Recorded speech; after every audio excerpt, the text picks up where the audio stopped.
जय श्री राम पूजा जी। जय श्री राम, जय श्री राम।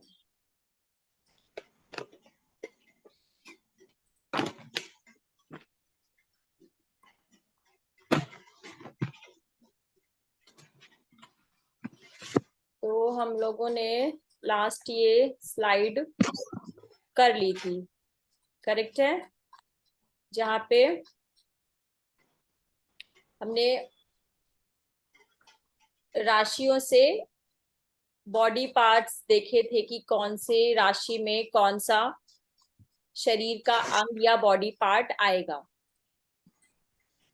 तो एक राशि से कई बॉडी पार्ट्स देखे जाएंगे। ठीक, तो ये आप लोग पढ़िएगा।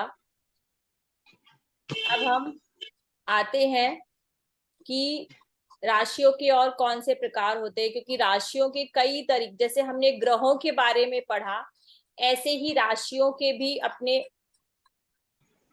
कई नेचर हैं। तो यहाँ पे हम और 3 तरह की नेचर पढ़ेंगे कि राशियां और 3 तरह की कैसी होती हैं, कि शीर्षोदय राशि, पृष्ठोदय राशि और उभोदय राशि की 3 तरह की वो राशियां कौन सी। शीर्षोदय राशि का अर्थ होता है जो हेड से उठे।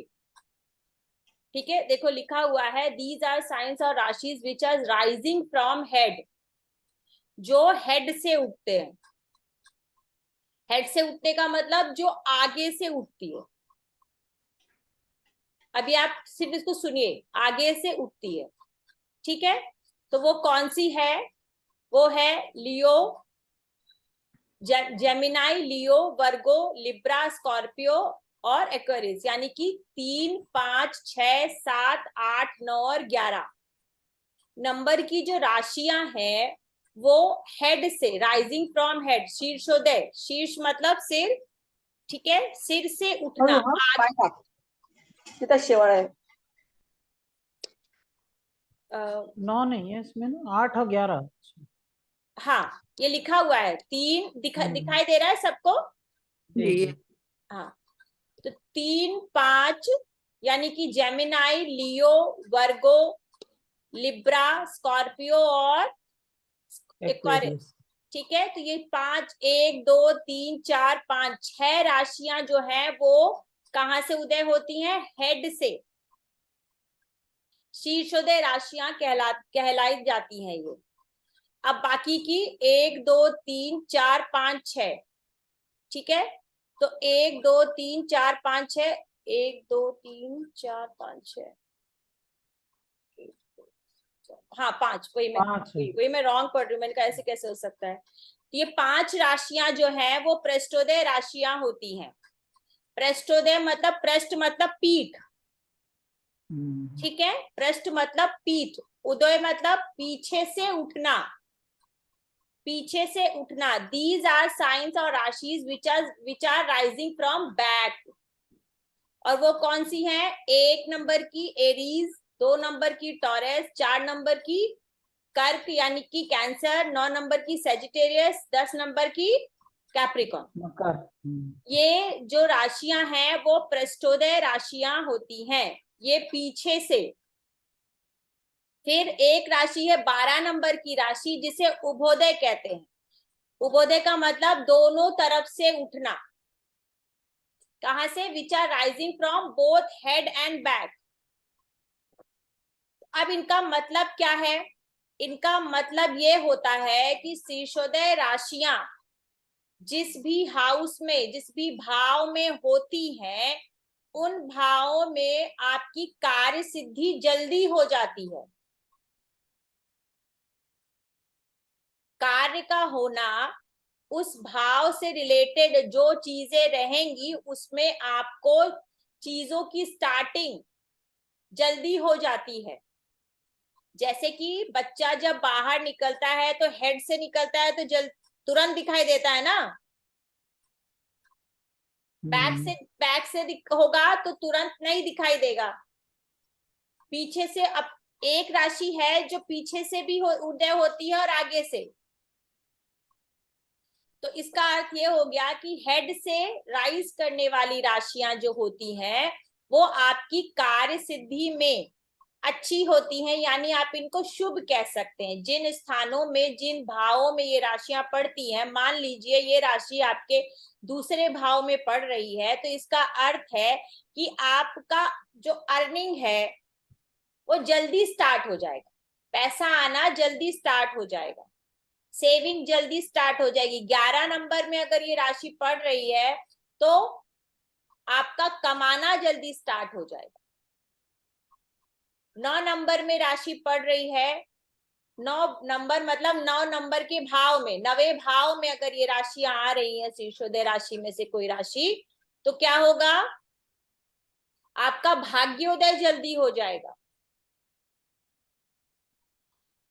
अब खाली राशियां पढ़ने से नहीं होगा, ये भी समझ लीजिए कि खाली राशि हो गई और आप ये देखने लगो कि ये चीज हो जाए, तो राशियों में इन्फ्लुएंस भी देखना, प्रभाव देखना भी जरूरी है। ये सब एक एक पॉइंट है, एक एक पॉइंट है। अब जिसकी भी दो नंबर भाव में, दूसरे भाव में तीसरी, पांचवी, छठी, सातवीं, आठवीं या 11वीं राशि पड़ रही है, तो आप अपने लाइफ से रिलेट करके देखिए कि आपके जीवन में क्या धन जल्दी आना स्टार्ट हुआ था, पैसा। अगर यही चौथे भाव में पड़ रही है, पंचम भाव में पड़ रही है, या फिर सप्तम भाव में, या 11वें भाव में, या 9वें भाव में, तो क्या आपके जीवन में उस भाव से रिलेटेड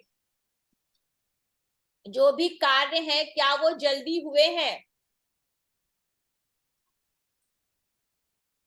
तो आपको इस तरीके से और आसानी से पता चलेगा कि, और आपको याद भी हो जाएगा कि ये राशियां जिस भी भाव में पड़ती हैं शीर्षोदय राशियां कहलाती हैं और ये कार्य सिद्धि के लिए अच्छी होती है।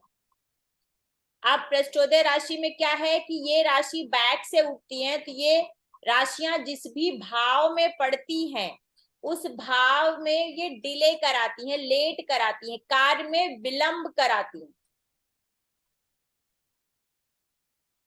ठीक है, तो इन राशियों का अच्छे भाव में होना आपके कार्य में विलंब है।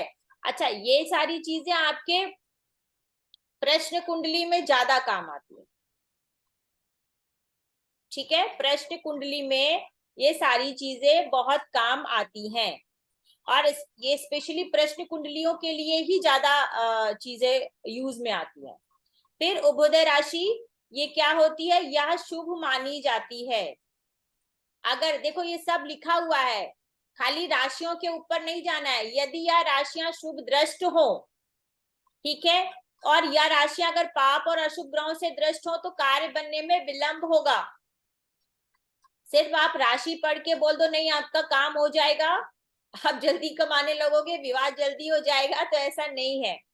मतलब हमें पॉइंट्स देखने हैं कि राशि भी अच्छे भाव में है, शुभ प्रभाव भी अच्छे भाव में है, ग्रह भी अच्छे भाव में है, तो हम निसंकोच बोल सकते हैं कि आपका कार्य जल्दी हो जाएगा।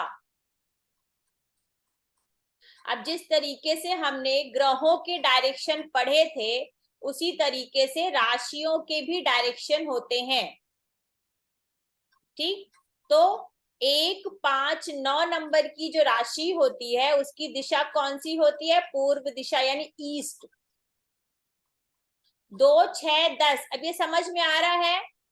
अब आप लोगों को ऐसे याद करना होगा, 1, 5, 9 का मतलब पता होना चाहिए। 1, 5, 9 का मतलब क्या है, ये कौन सी राशि है, मेष राशि, ठीक है, सिंह राशि और धनु राशि। तो ऐसे पता होना चाहिए।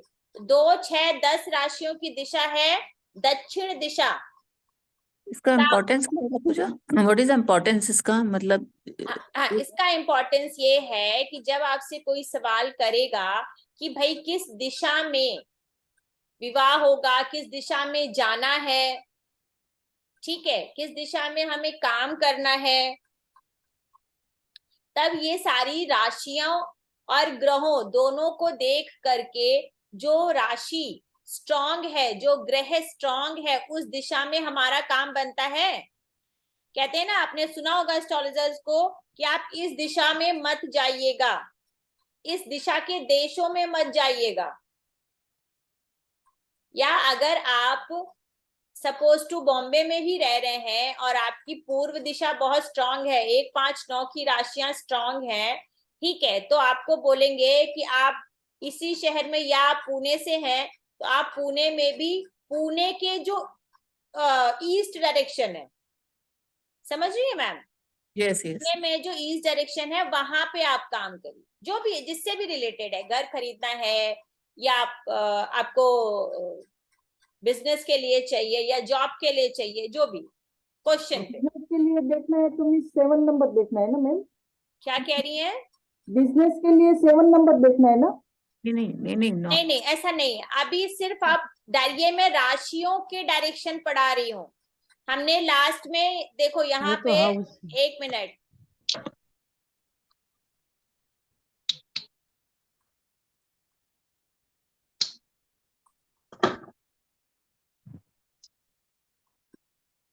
ये देखिए, यहाँ हमने क्या पढ़ा था, ग्रहों के डायरेक्शन।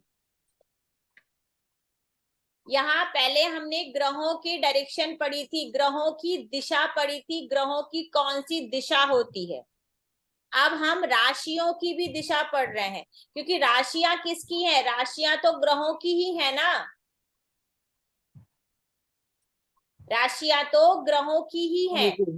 तो हमें ग्रहों की भी दिशा पढ़नी है और राशि की भी दिशा पढ़नी है। अच्छा, उस दिन किसी ने बोला था राहु की नहीं है, बाय मिस्टेक मैंने बोला नहीं, लेकिन राहु की लिखी है ना, राहु की मैंने बोली भी थी कि साउथ वेस्ट राहु की होती है। मैं बोल जाती हूँ कभी कभी फ्लो में, लेकिन मुझे याद रह जाता है मैंने क्या सही बोला या क्या गलत बोला। ठीक है, तो यहाँ पे ये देखिए, तो यहाँ पे हमें 3, 7, 11 ये क्या है? पश्चिम दिशा, वेस्ट दिशा। अब 3, 7, 11 वेस्ट दिशा है, ठीक है। अब 3, 7, 11 वेस्ट दिशा में अगर ये राशियां भी पड़ती हैं और ये स्ट्रांग भी हो रही हैं, इनके प्लैनेट भी, इनके स्वामी भी स्ट्रांग हो रहे हैं, तो हम क्या बोलेंगे? पश्चिम दिशा, वेस्ट दिशा आपके लिए अच्छी दिशा है। पहले जो जितने भी एस्ट्रोलॉजर थे वो क्या करते थे, ये बताते थे ना कि आप उनसे सवाल करो कि भाई कौन से, शायद आप नए यंग लोगों को नहीं, शायद कम पता होगा, लेकिन पुराने जितने भी मतलब मेरे एज के हैं, मैं भी पुरानी ही हूँ, तो उनको सबको पता होगा कि एस्ट्रोलॉजर से पूछो भाई हमारी कौन सी दिशा में विवाह होगा हमारी बेटी का, या कहाँ से रिश्ता आएगा, तो बता देते थे ना, पूर्व दिशा से रिश्ता आएगा।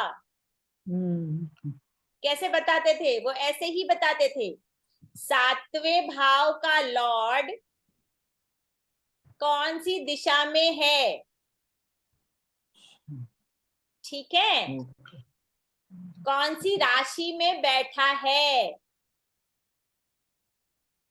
तब वो जाकर के बता देते थे, लॉर्ड को देख करके, ठीक है, बताते थे कि आपका संबंध जो है वो किस दिशा से आना है, या आप किस दिशा में जाके ट्राई करो अपने घर से इस दिशा में, तो आपका कार्य हो जाएगा, ये उसके लिए है।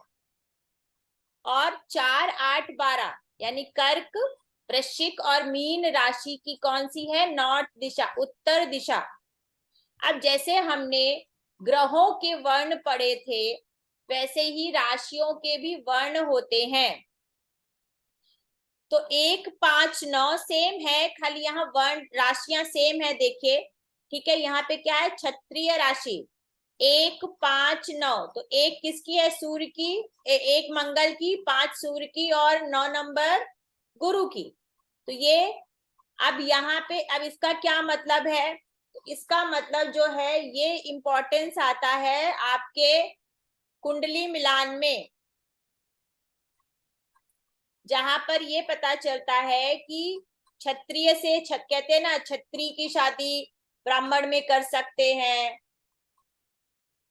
ठीक है, वैश्य की किस्में। तो ये कहने का अर्थ ये है कि इससे जहां इन राशियों में जहां चंद्रमा आपका रहता है 1, 5, 9 में अगर आपका चंद्रमा है तो आप क्षत्रिय राशि यानी क्षत्रिय वर्ण के हुए। 2, 6, 10 में तो आपका वैश्य वर्ण हुआ, जाति नहीं। समझिएगा, जाति की हम बात नहीं कर रहे। सनातन धर्म में कोई जाति की चर्चा नहीं है, वर्ण की चर्चा है। 3, 7, 11 में शूद्र, 4, 8, 12 में ब्राह्मण। मैंने ये बहुत अच्छे से आपको बताया भी था ग्रहों में कि इसका अर्थ क्या है। तो अभी सपोज टू आप ब्राह्मण वर्ण की लड़की है और शूद्र वर्ण का लड़का है और आप कहते हो कि भैया हमको लव मैरिज करनी है, प्रेम में कुछ नहीं देखा जाता, तो यहाँ जाति देखने की बात नहीं करी जा रही है। ये वर्ण जो है वो आपका स्वभाव बताता है कि आप कैसे हैं। आपकी जो मेंटालिटी है वो ब्राह्मण वर्ण की है, ज्ञान को लेना, ज्ञान को देना, ठीक है। और शूद्र क्या है? शूद्र को ज्ञान, शूद्र का अर्थ ये नहीं है कि भाई वो शेड्यूल्ड कास्ट हो गया, नहीं। शूद्र का अर्थ ये हो गया वो कर्म पे बिलीव करता है, वो कर्म करने वाला है। लेकिन डेफिनेटली उसका ब्राह्मण वर्ण की लड़की शूद्र वर्ण के लड़के के साथ एडजस्टमेंट नहीं कर पाएगी, क्योंकि आप 22 सोल आपका दिमाग जो है वो इन चीजों में लगा रहेगा। आपको किसी की नौकरी करना पसंद नहीं होगा, वहां पे प्रेम की बात नहीं होती है, क्योंकि प्रेम होता है 2 दिन का और जीवन होता है जीवन पूरी भर का। जिंदगी का। तो उसके बाद पता चलता है इन चीजों का महत्व क्या है। फिर बोलते हैं कि प्रेम विवाह किया और नहीं चली। क्यों नहीं चली? क्योंकि आपने अपने आप को ही नहीं समझा, तो आप दूसरे को क्या समझोगे? क्योंकि दूसरे को तो आप तभी समझ पाओगे जब आपने स्वयं को समझा होगा। चलिए अब क्रूर और सौम्य राशि की बात करते हैं कि राशियां वही 12 ही हैं। कि नए लोगों को ज्यादा घबराने की जरूरत नहीं है कि ये बढ़ता ही जा रहा है, बढ़ता ही जा रहा है। कुछ नहीं, सिर्फ पढ़ना है, सिर्फ पढ़ना है, रटना नहीं है। मैं फिर बोल रही हूँ, पढ़ते पढ़ते अपने आप याद हो जाएगा। क्रूर राशियां, तो क्रूर राशियां कौन सी हैं? 1 नंबर की, 3 नंबर की, 5, 7, 9 और 11। सौम्य राशियां तो 2, 4, 6, 8, 10 और 12। अब यहाँ पे बहुत कॉन्ट्राडिक्ट हो जाएगा, आप लोगों को लगेगा अभी ये क्या हो गया, मकर राशि को सौम्य राशि कह दिया, मकर राशि को अभी तक हम हार्ड राशि की बात कर रहे थे। तो ये सारी चीजें आपको नवमांश में काम आएंगी कि कौन सा ग्रह जो है वो हमारी कौन सी राशि में गया है, सौम्य राशि में गया है या क्रूर राशि में गया है, क्रूर नवमांश में गया है या सौम्य नवमांश में गया है। ठीक है, तो ये सारी चीजें आप इनको सिर्फ याद, मतलब एक होता है ना, पढ़ते पढ़ते आपको याद हो जाना है। कैसे देखना है मैम 9 मास में ये राशि में? क्या कह रही है? 9 मास में कैसे देखना है ये राशि में? वो बताएंगे ना। अच्छा, अभी तो आप, ये वही वाली बात है, मैं कई बार बोल चुकी हूँ, आप लोगों को ABCD 1 2 3 याद करना है अभी। अब उस ABCD 1 2 3 से बहुत कुछ बनेगा। जब हम 1 2 3 1 से लेके 10 तक सीख जाते हैं तो हम अनगिनत गिनतियां सीख जाते हैं, और A से लेके Z तक सीख जाते हैं वर्ड्स, तो हम कोई भी सेंटेंस फॉर्म करना सीख जाते हैं। बस ये वही चीज है, आप इनको सिर्फ पढ़ते जाइए। क्या देखना है, कैसे देखना है, वो आगे मैं बताऊंगी। शुभ और अशुभ स्वामित्व वाली राशियां, यानी कि शुभ राशियां कौन, अब यहाँ देखिए क्रूर और सौम्य राशि लिखी है और यहाँ लिखा है शुभ और अशुभ, दोनों में फर्क है। तो शुभ राशियां कौन सी हैं? 2, 3, 4, 6, 7, 9 और 12। इसमें थोड़ा कंफ्यूजन होता है कि क्रूर और सौम्य में, शुभ और अशुभ में। तो आप लोग क्या करिए, पहले मैं इसको खत्म कर लेती हूँ। अशुभ राशियां मेष राशि 1, 5, 8, 10 और 11। अब इनको कैसे प्रेडिक्शन में लेकर आएंगे, क्या करेंगे, वो यहाँ बताकर कोई मतलब नहीं है, मैं आपको वहीं पर बताऊंगी। सिर्फ आप याद रखिएगा कि क्या चीज है, कैसे है, इसका क्या अर्थ है। अब दिवा बलि और रात्रि बलि, जैसे कि कुछ राशियां होती हैं जो दिन में बलि होती हैं, कुछ राशियां ऐसी होती हैं जो रात में बलि होती। तो दिन में बलि होने वाली राशियां कौन सी हैं? 5, 6, 7, 8, 11 और 12। ये राशि को दिन में बल मिलता है। रात में किसको बल मिलता है? 1, 2, 3, 4, 9 और 10। इन राशियों को रात में बल मिलता है। सबके क्वेश्चंस में लूंगी अभी, ठीक है। तो इन राशियों को रात में बल मिलता है। अब जैसे हमने वात पित्त कफ के बारे में पीछे पढ़ा था, ग्रहों को लेकर के कौन से ग्रह हमें क्या देते हैं, ऐसे ही वात पित्त और कफ में हमें राशियों के बारे में भी पढ़ना पड़ेगा। वहां और यहाँ थोड़ा सा अंतर है। पित्त राशि जो होती है वो होती है 1, 5 और 9। ये देखना, ये चीज समझने की कोशिश करना कि जो भी अग्नि तत्व की राशि है, पीछे भी लिखा हुआ था, हाँ ये देखो 1, 5 और 9 जो फायर तत्व की राशि है वो आपको क्या देंगी? वो आपको पित्त देंगी, ठीक है, वो आपको पित्त देंगी। त्रिदोष राशि कौन सी है? 2, 6 और 10।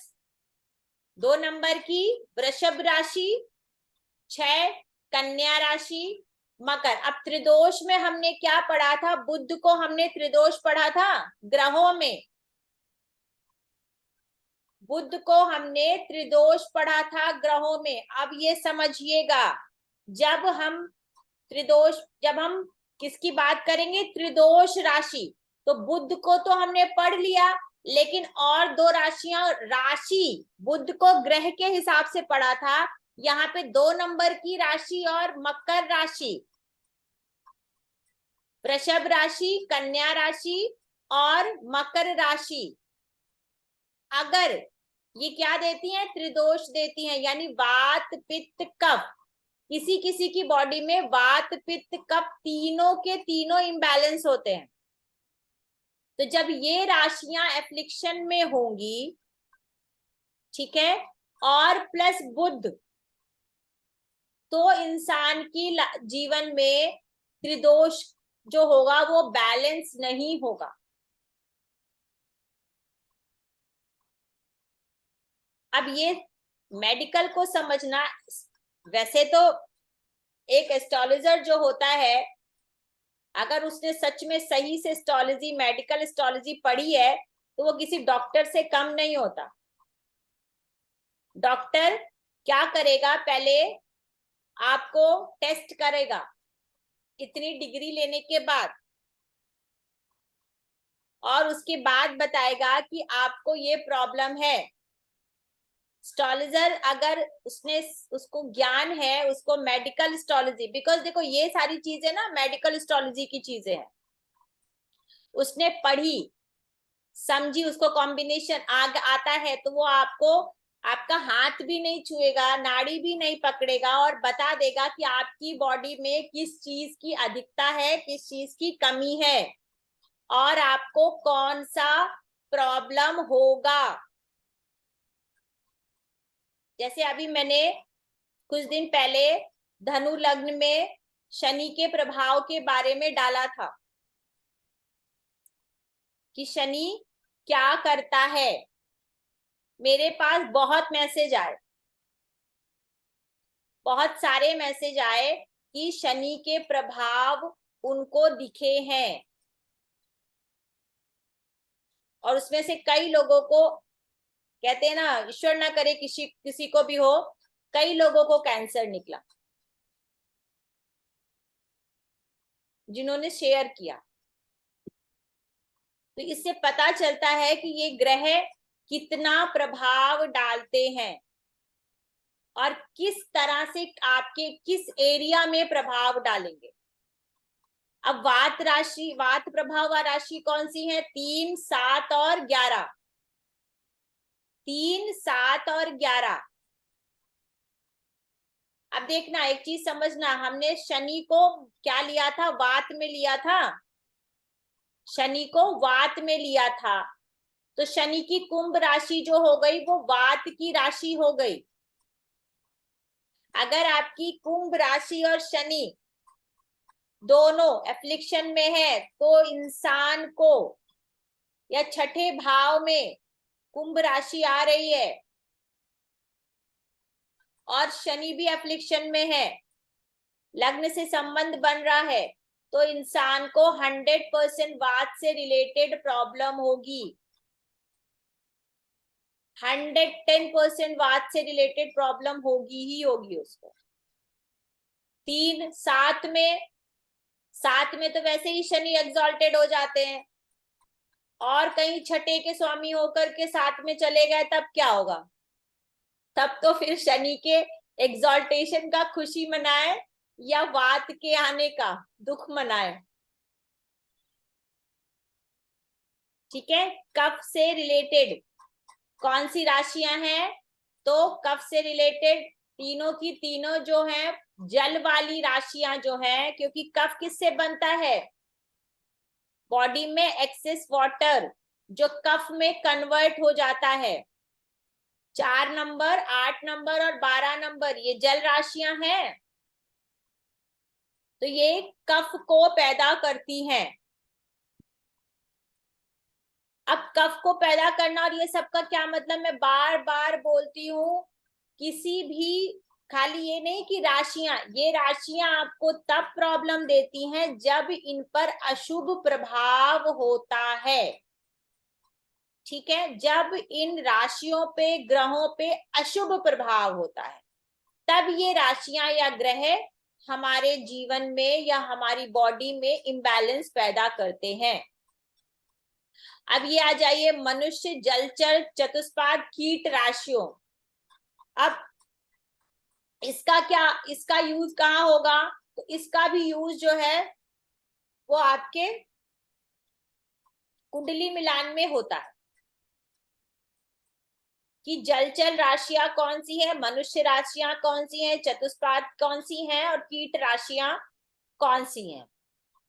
तो मनुष्य राशियां कौन सी हैं? 3, 6, 7 और 9 नंबर का पढ़ाया था ना, 0 से 15 डिग्री तक वो मनुष्य में आती है। उसके बाद धनु राशि का क्या था? घोड़ा और मानव, जिसके हाथ में तीर कमान था। तो 0 से 15 तक यानी पूर्वार्ध, यानी स्टार्टिंग का 0 से 15 वो जो है वो मनुष्य में आ गया, और बाकी का कहाँ चला गया? धनु का उत्तरार्ध, चतुष्पाद, यानी चतुष्पाद मतलब 4 पैरों वाला। मनुष्य क्या होता है? 2 पैरों वाला होता है। तो मिथुन राशि में क्या थे? 2 कपल थे, एक लड़का एक लड़की। कन्या में एक लड़की, तुला में एक मानव जो तराजू लिए हुए।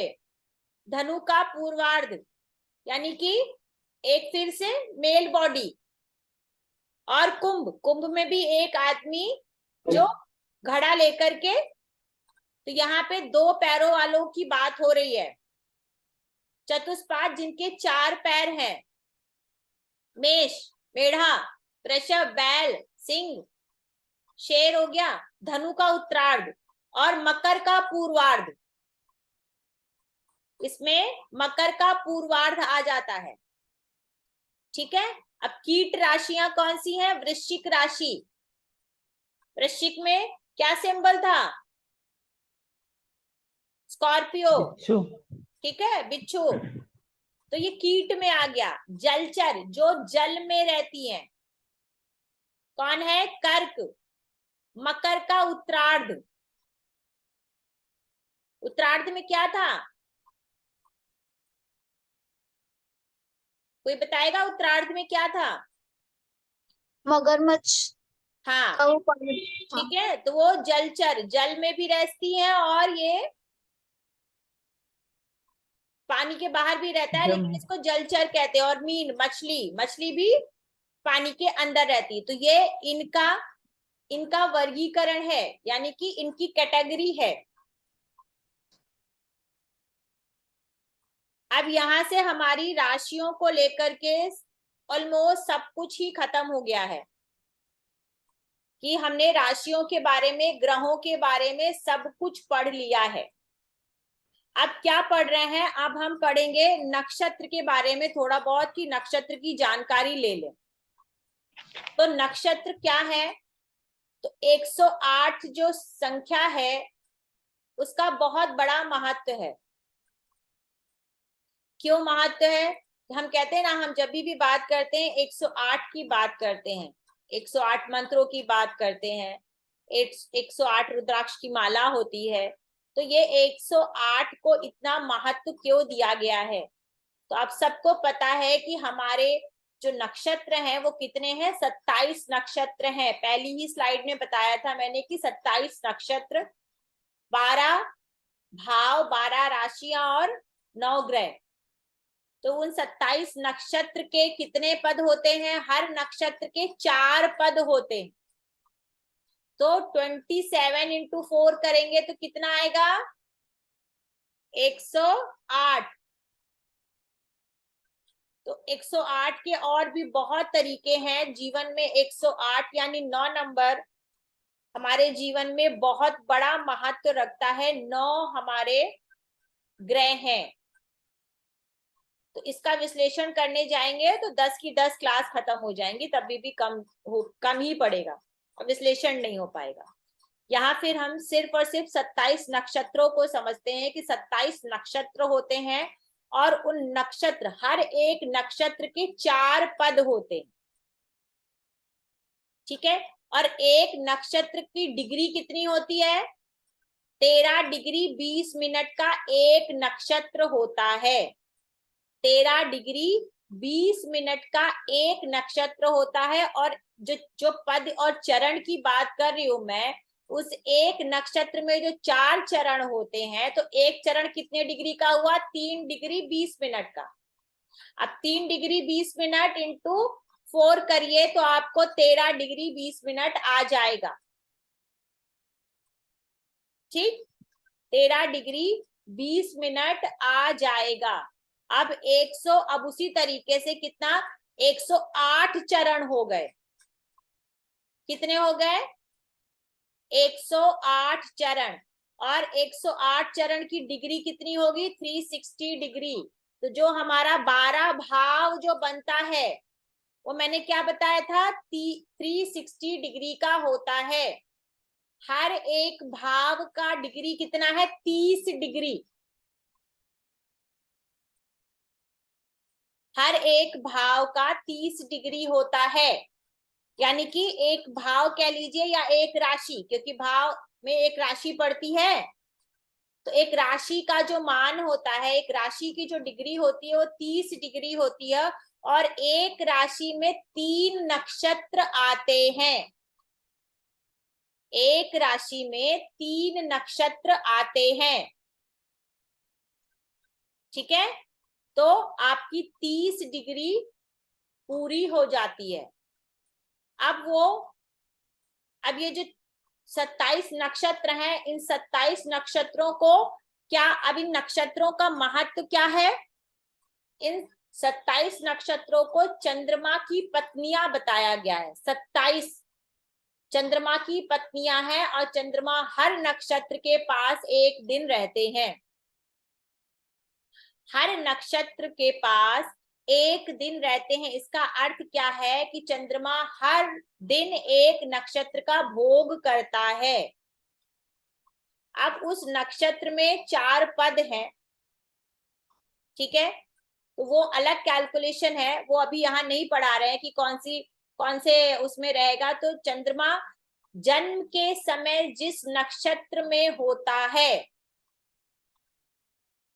ये बहुत इंपॉर्टेंट है, चंद्रमा जन्म के समय जिस नक्षत्र में होता है वह हमारे जन्म की दशा निर्धारित करता है। यानी कि वो जिस नक्षत्र में होगा, नक्षत्र का कोई स्वामी है, अभी नेक्स्ट स्लाइड में बताती हूं आपको, तो वो स्वामी यानी वो ग्रह है। ये देखिए, ठीक है, तो ये केतु के 3 नक्षत्र हो गए, शुक्र के 3 नक्षत्र, रवि यानी कि सूर्य के 3 नक्षत्र, चंद्रमा के 3 नक्षत्र, मंगल के 3, राहु के 3, गुरु के 3, शनि के 3 और बुध के 3। तो ये 27 नक्षत्र हैं। 27 में 7 क्या लिखा है? हाँ दिखा रहे। तो 7 क्या है? सेकंड क्या मतलब? शुक्र। नहीं, केतु का बगल में जो 720 ये क्या है? ये बता रही हूँ मैं आपको, बता रही हूँ, सब बता रही हूँ। केतु के 3 नक्षत्र दिए हैं, शुक्र। यहाँ क्या लिखा हुआ है? नक्षत्रों के नाम, स्वामी और दशा समय। तो केतु जो है उसकी दशा कितने साल की होती है? 7 साल की। 7 शुक्र की 20, सूर्य की 6 वर्ष की, चंद्रमा 10 साल की दशा लेता है, मंगल 7, राहु की दशा 18 साल की, गुरु की 16, शनि की 19 और बुध की 17। टोटल कर लीजिए 120 आएगा। सभी 9 ग्रहों की महादशा के लिए 120 वर्षों का पूरा चक्र होता है, ठीक है। और यह चक्र 9 भागों में बांटा गया है। 9 भागों का अर्थ क्या हो गया? 9 ग्रहों में ये समय डिवाइड कर दिया गया है कि किसके हिस्से में कितने वर्ष आएंगे, कौन कितने वर्षों का अधिपत्य करेगा। तो ये इस दशा को विंशोत्तरी दशा भी कहते हैं, जो आगे महादशा पढ़ाऊंगी तब बताऊंगी। यहाँ पे सिर्फ आपको कि लॉर्ड कौन है, ग्रह और उनके नक्षत्र कौन से हैं, ये याद कर लीजिए, काफी अच्छा होगा। और यहाँ पे ग्रहों के बारे में बताया गया है, और यहाँ पे आपको राशियों के बारे में बताया गया है कि कौन सी राशि अश्विनी भरणी कृतिका में मेष राशि में ये नक्षत्र आते हैं।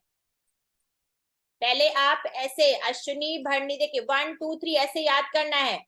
अश्विनी भरणी कृतिका रोहिणी मृगशिरा आर्द्रा पुनर्वसु पुष्य अश्लेषा मगा, ठीक है। इस तरीके से आप याद कर लीजिए, 4-4 करके भी याद करोगे, 5-5 करके भी। 1 2 अश्विनी भरणी कृतिका 1 2 3 ऐसे है, ठीक है। 1 2 3 4 5 6 7 8 9, ठीक है। तो 9 के बाद ये 10, तो 1 10 और 19, पहला 10वां और 19वां नक्षत्र किसका हो गया? केतु का।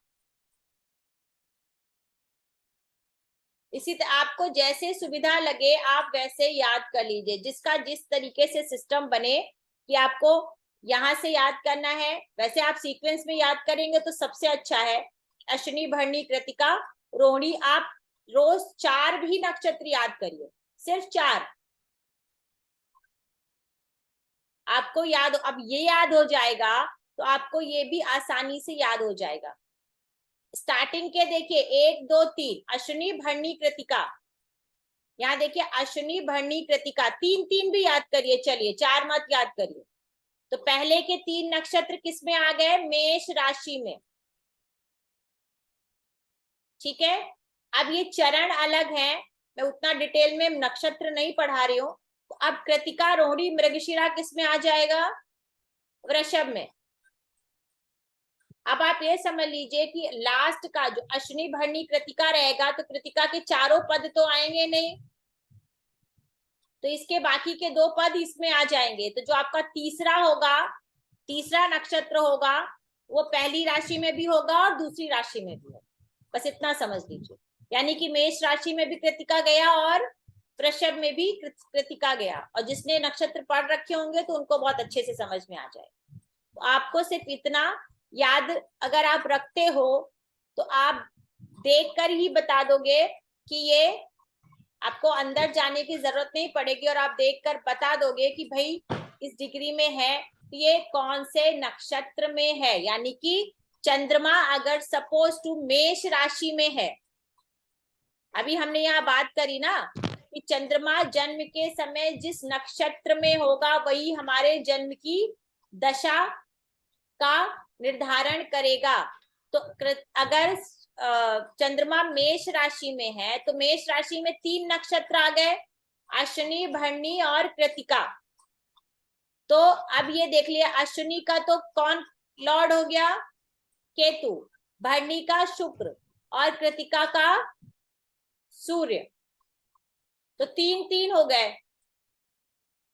तो अगर आप याद करोगे तो आपको पता चल जाएगा कि भाई मेरी जो दशा शुरू होगी वो केतु की होगी, शुक्र की होगी या सूर्य की होगी।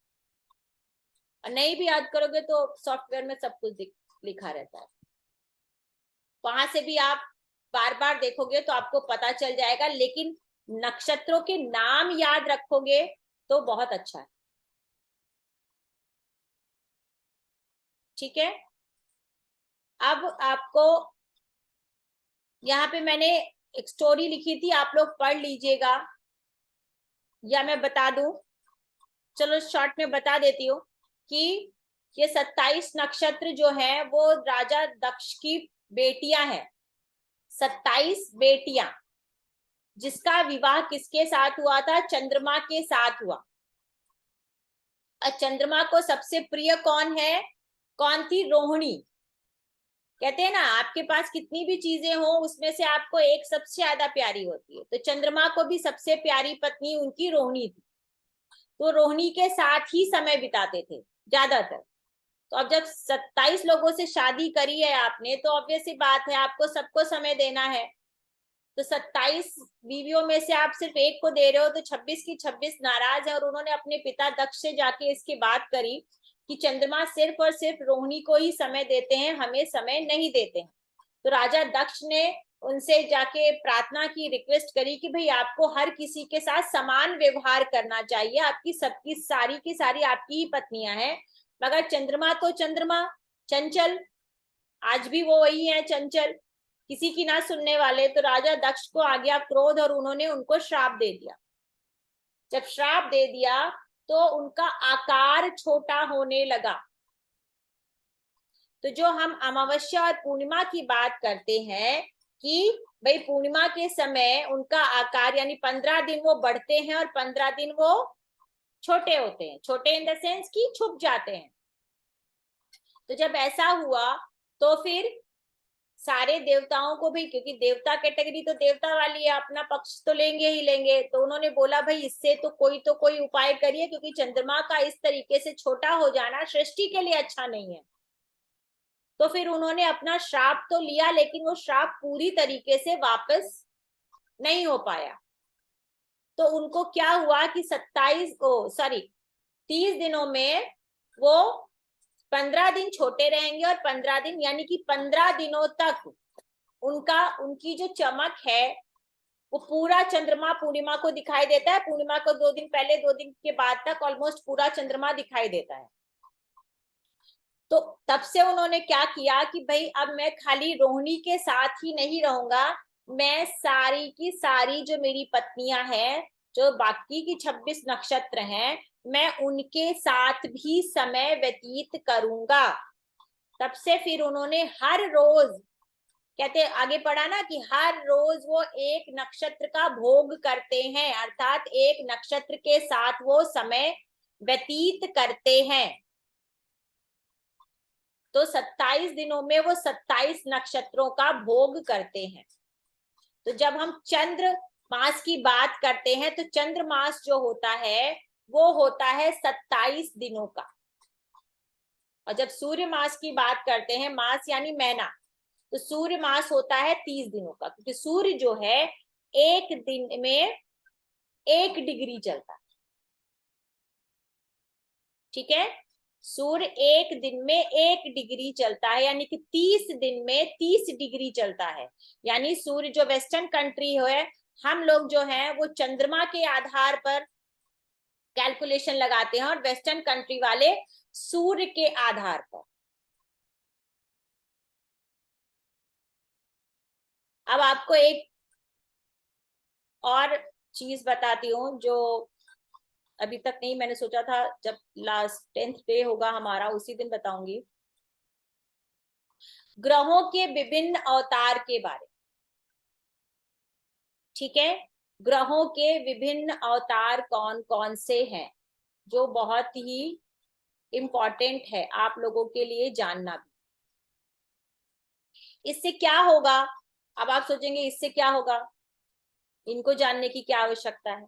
तो इनको जानना, वैसे तो अगर आप देखेंगे तो एस्ट्रोलॉजी में इसकी बहुत ज्यादा एक समझ होती है। जैसे अगर आप ग्रह को ग्रह ना पढ़ के प्लैनेट पढ़ते हैं तो भी कुछ फर्क नहीं है, लेकिन जब हम कनेक्टिविटी करते हैं, जब हम किसी शास्त्र को, किसी विद्या को पढ़ रहे हैं और उसकी गहराई में जाते हैं,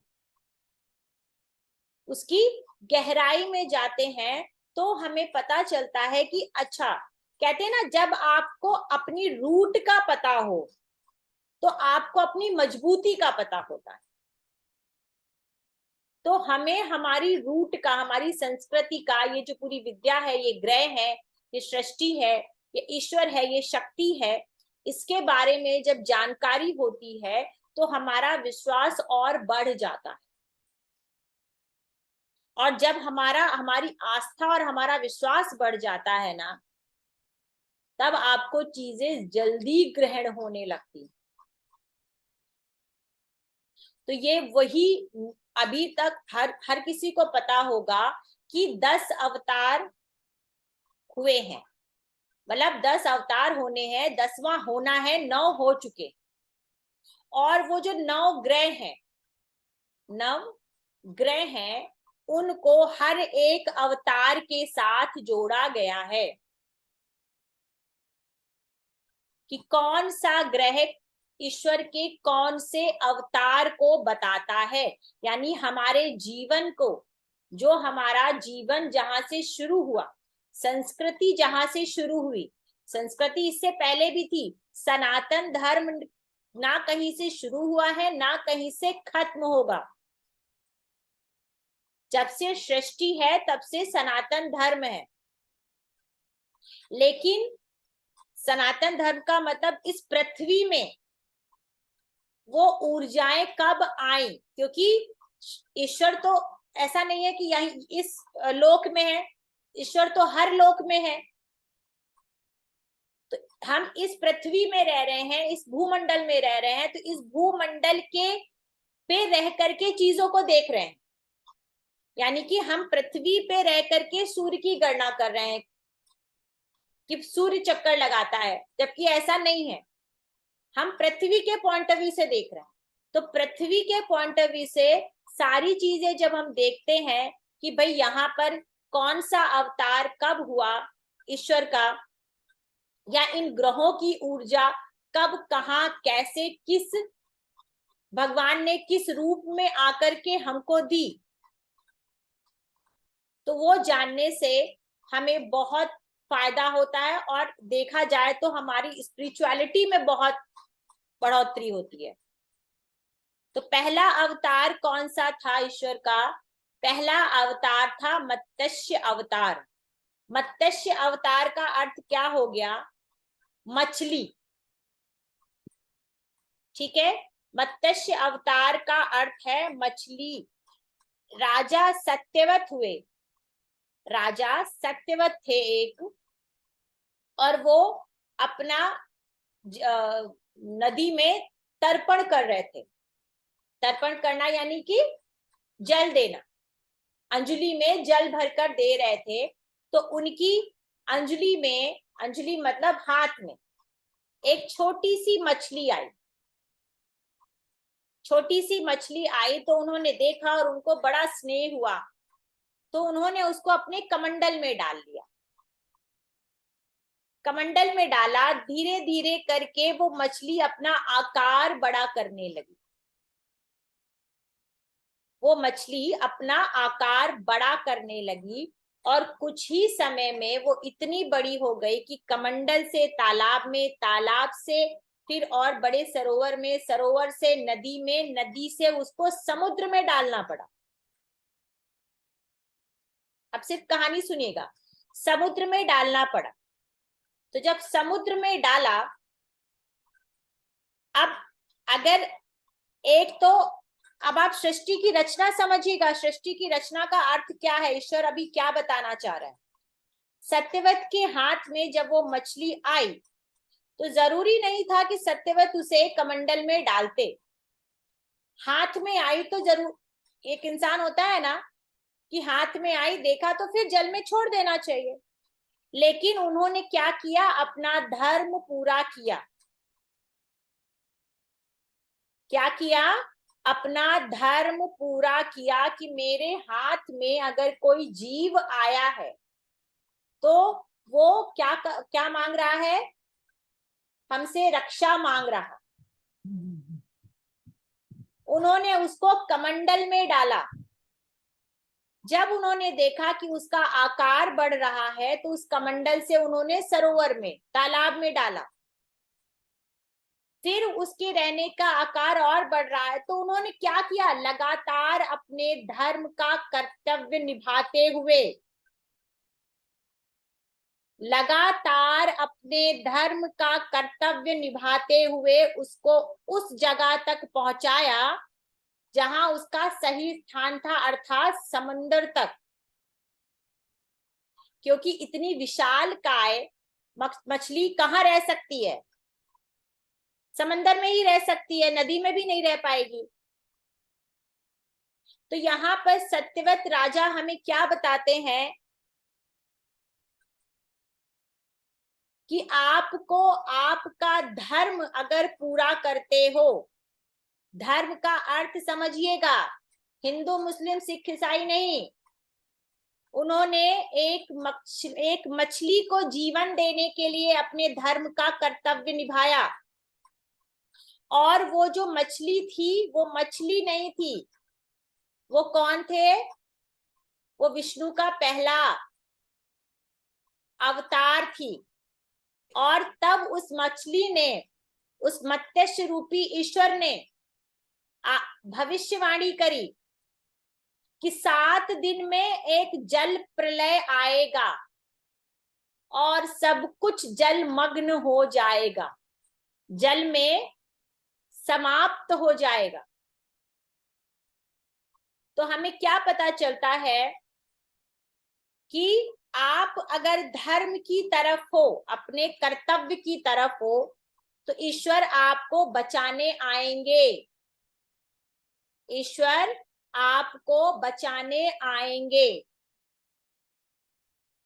तो जब ये 7 दिन के बाद जल प्रलय आया तो वो मछली जो विशाल काय रूप लेकर आई, वो एक बड़ी सी नौका लेकर आई, बड़ी सी नौका जिसमें सप्त ऋषि बैठे हुए थे,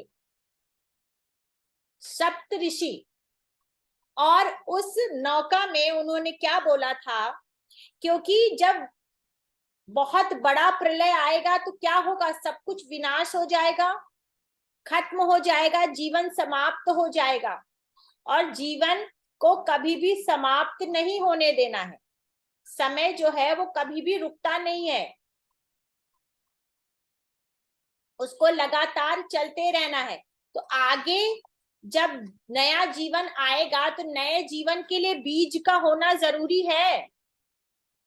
बिना बीज के कुछ भी हो पाएगा? ईश्वर तो कुछ भी कर सकता है, लेकिन चमत्कार नहीं करना है उसको। उसको आपके वो क्या बताने आता है ईश्वर, अलग अलग रूपों में आपको आपके कर्तव्य, आपके धर्म के बारे में पाठ पढ़ाने आता है। और उन्होंने बताया कि आप सब कुछ उस नौका में ले लीजिए। सब कुछ का अर्थ क्या हुआ? चाहे वो आपके वनस्पति हो, अनाज हो, पशु पक्षी हो। एक फिल्म देखी थी 2012, याद है किसी को? 2012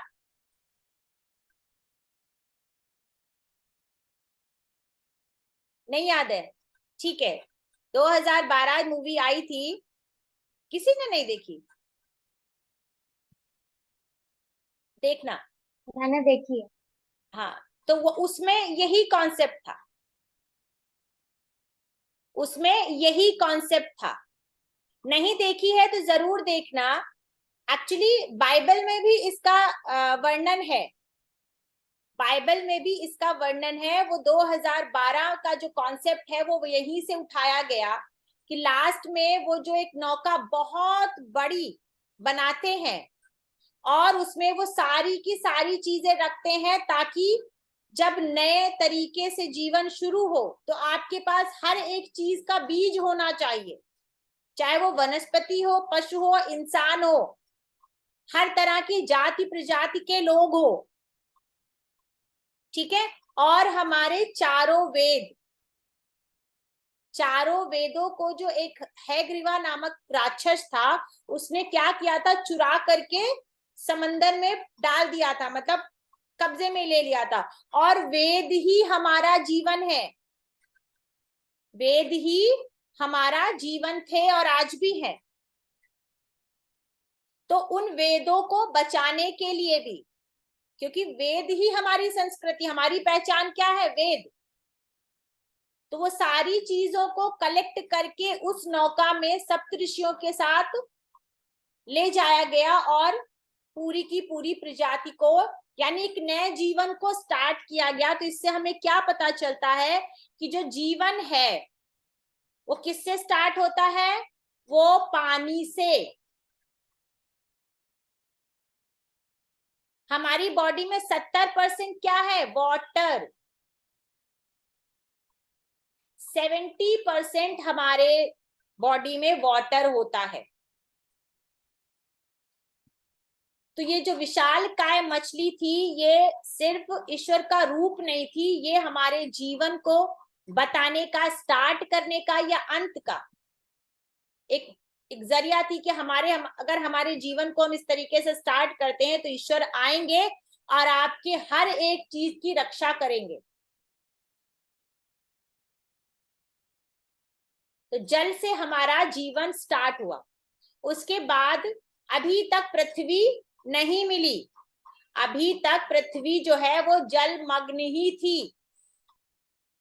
पृथ्वी का जो बहुमूल्य चीजें थी वो इस नौका में ले जाकर के सेव कर दी गई।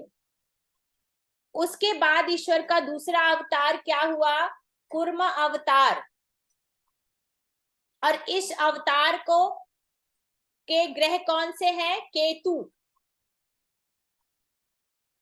इस अवतार के ग्रह केतु हैं और ये ईश्वर का अंश अवतार है, ये भी समझिएगा। अंश अवतार, इसके बारे में भी बताऊंगी, अंश अवतार और पूर्ण अवतार क्या होता है। अंश अवतार। फिर आया कूर्मा अवतार। कूर्मा का मतलब होता है कच्छप, यानी कि कछुआ। ठीक है।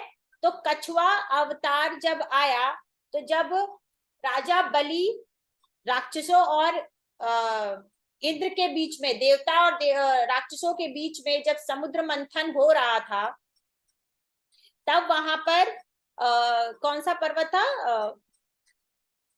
नाम भूल गई मैं।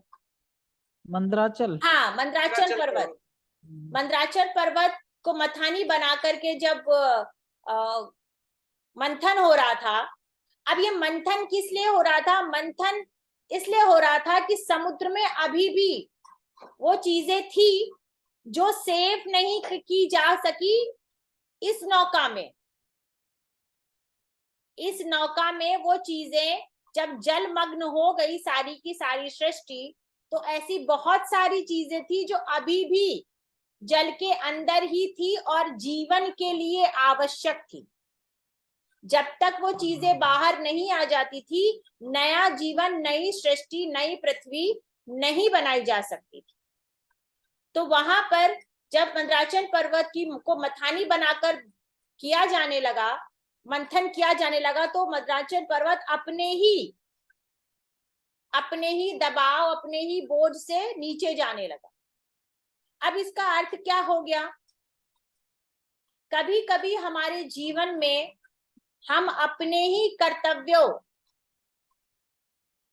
और अपने ही कार्यों के बोझ से इतना दब जाते हैं कि हम नीचे जाने लगते हैं, यानी कि हम डूबने लगते हैं। लेकिन जब आप ईश्वर के काम में होते हो, सत्य के काम में होते हो, तो ईश्वर क्या रूप लेकर आता है? कछुए का रूप लेकर आता है। कछुआ जो है वो क्या बताता है? पहले हमारा जीवन जल से शुरू हुआ, फिर कछुआ जो है वो जल और भूमि दोनों जगह रहता है। उनकी पीठ पर, उन्होंने अपनी पीठ पर उस पर्वत को रखा। कछुए की पीठ कितनी ज्यादा मजबूत होती है, और उस पर मंथन होके वो सारी चीजें निकली जो जलमग्न हो गई थी। वो सारी की सारी चीजें, चाहे वो विष हो, चाहे वो अमृत हो, चाहे वो लक्ष्मी हो, चाहे वो अलक्ष्मी हो, चाहे वो कामधेनु हो, वो सारी की सारी चीजें जो जीवन में, सृष्टि में वापिस आनी थी, उसके बगैर पृथ्वी की कल्पना नहीं की जा सकती। यहाँ ईश्वर हमें क्या बताता है? यहाँ ईश्वर हमें ये बताता है, और जिसके देखो यहाँ इसके जो ग्रह है वो कौन है? शनि है। अर्थात शनि कौन है? कर्म के देवता हैं। जब आपका कर्म सही उद्देश्य में होता है तो ईश्वर जो है शनि, इसीलिए कूर्मा अवतार को शनि का अंश बताया गया। ईश्वर का जो रूप है वो शनि के ग्रह से रिलेट किया गया कि आपको अपना कर्म करते रहना है।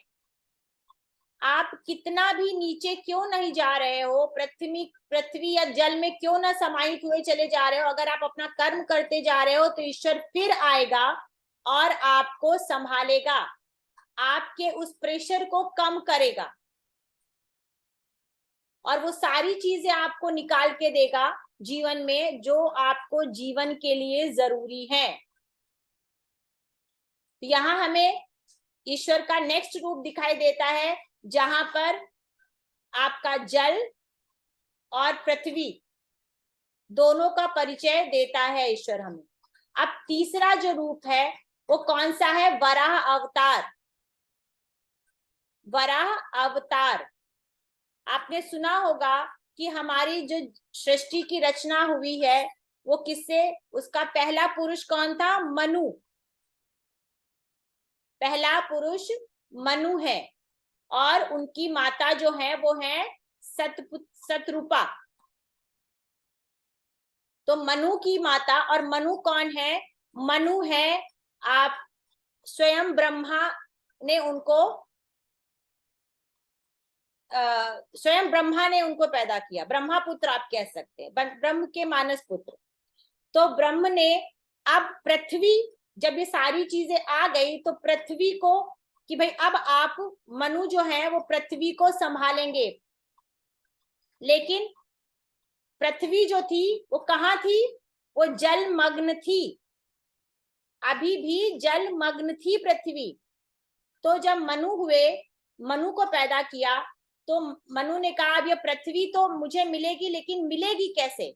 तो ईश्वर ने वराह अवतार, यानी ब्रह्मा जी ने उनकी नाक से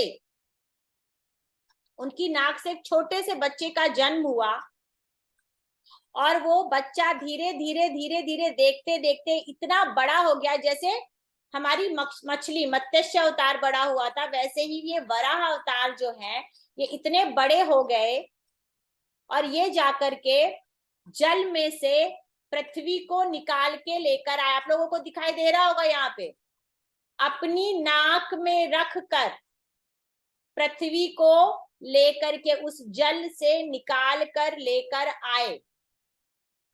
और जब पृथ्वी माता ने वराह अवतार को देखा तो वो सम्मोहित हो गई और सोचा कि मतलब ये ईश्वर मुझे पति के रूप में मिले,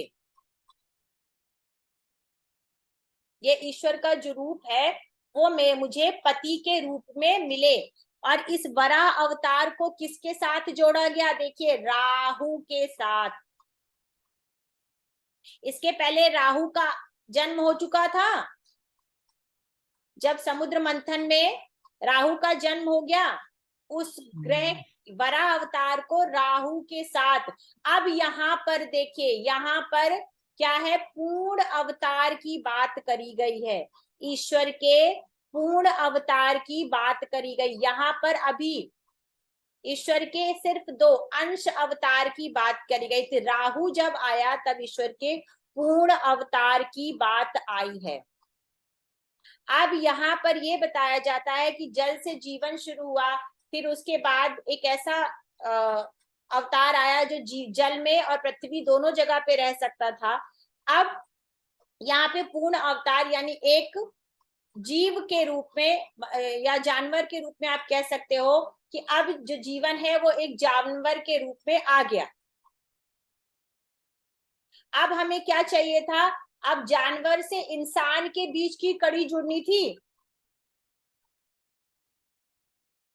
भगवान चाहते तो पहले ही मानव पैदा कर देते, उनको ये सब इतना लंबा पूरी हिस्ट्री ज्योग्राफी लिखने की जरूरत नहीं थी। लेकिन हर कहानी का एक अर्थ है। कोई भी चीज जब स्टेप बाय स्टेप चलती है ना, तब वो शाश्वत होती है, हमेशा के लिए होती है। लेकिन अचानक से हुई चीजें, क्योंकि आपकी हर एक चीज में कड़ी होनी चाहिए, पहला स्टेप, दूसरा स्टेप, फिर उसके बाद आकर के स्टेप बाय स्टेप 10वां या 7वां स्टेप आप पहुंचते हो। क्योंकि ईश्वर ये जो भी लीला रच रहा है वो किसके लिए रच रहा है? हमारे लिए रच रहा है, मानव के लिए रच रहा है। तो मानव को ये समझना चाहिए कि हमारे जीवन में किस तरीके से हमें आगे बढ़ना है, स्टेप बाय स्टेप। तो यहाँ पर जब पृथ्वी आई, पृथ्वी का कहते हैं ना, पृथ्वी का को जल से निकाल करके लाया गया, तब उसके बाद फिर आता है हमारा यहाँ पर जब माता की इच्छा हुई कि मुझे इस तरीके का मेरा मतलब मेरा जो पति हो वो उनके स्वरूप को देख के उनके मन में ये कामना आई। तो उसके बाद कौन हुआ? मंगल। मंगल को क्या कहते हैं? भूमि पुत्र कहते हैं। मंगल को भूमि पुत्र यानी कि पृथ्वी का पुत्र कहा जाता है। तो नरसिंह अवतार हुआ। फिर अब इस अवतार में भी ना पूरी तरीके से मानव था, ना पूरी तरीके से जानवर। अभी पहले जल आया, मछली आई, फिर 2 रूप हुए, उसके बाद जानवर आया। अब जानवर के बाद की कड़ी क्या है? आधा मानव आधा जानवर। तो जब प्रहलाद थे, अब यहां तक पृथ्वी आ गई। पृथ्वी में जो आप ये समझ लीजिए कि पृथ्वी में जितनी चीजों की जरूरत थी वो सारी की सारी चीजें आ गई। यहाँ पर क्या क्या आ गया था? यहाँ पर आपका अमृत भी आ गया और विष भी आ गया। अर्थात समझिए कि बुराई भी आ चुकी थी और अच्छाई भी आ चुकी थी। बुराई और अच्छाई दोनों पृथ्वी पर जीवन के रूप में चल रही थी। तो प्रहलाद जो थे, आप सबको पता होगा, भक्त प्रहलाद राक्षस कुल में पैदा हुए थे, लेकिन वो ईश्वर को मानते थे। वो किसको मानते थे? पूर्ण अवतार।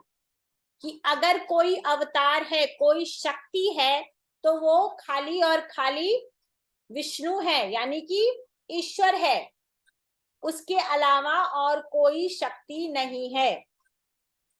तो उनके जो पिता थे हिरण्यकश्यप, उन्होंने पहले से ही वरदान लेके रखा था कि उन्हें कोई भी नहीं मार सकता है, न मानव, न दानव, न देवता, न दिन में न रात में। आपको हर किसी को वो स्टोरी पता हो। और भक्त प्रहलाद का कहना था कि ईश्वर जो है वो कण कण में बसता है, क्योंकि पृथ्वी निकाल कर लाने वाला भी कौन था? ईश्वर ही थे ना। तो सारी की सारी पृथ्वी पे अधिकार किसका है? ईश्वर का ही है। तो आप उनकी इस पृथ्वी पर आप कहते हैं ना, हाथ जोड़कर नमन करके रहो तो अच्छे से रहो। अगर आप इसको अपना समझ रहे हो और बुराइयों के साथ रहना चाहते हो तो आप बुराइयों के साथ नहीं रह सकते। ये अवतार हमें बताता है कि जब भी पृथ्वी पर या आपके कर्मों में आप बुराइयां लेकर आते हो और अहम लेकर आते हो कि आप भले ही पूजा कर लो, पाठ कर लो या कुछ भी कर लो, अपने आप को बुरे कर्मों में रखने के लिए कि मैं बुरे कर्म करते हुए सेव बना रहूं, तो ईश्वर आपको चकमा देकर आ ही जाएगा। और उन्होंने और ये कैसे उनका जन्म हुआ था? एक खंभे को फाड़कर। भूमि पुत्र है ना, तो भूमि तो हर जगह पर है, भूमि तो हर जगह पर है। मंगल जो भूमि पुत्र हैं, आप खंबा ले लो या पेड़ ले लो या कुछ भी ले लो, है तो सब भूमि का ही ना। तो जब हिरण्यकश्यप ने अपने घमंड में आकर बोला कि ईश्वर अगर सब जगह है तो क्या इस खंबे में भी है? तो उन्होंने बोला हाँ, इस खंबे में भी ईश्वर है।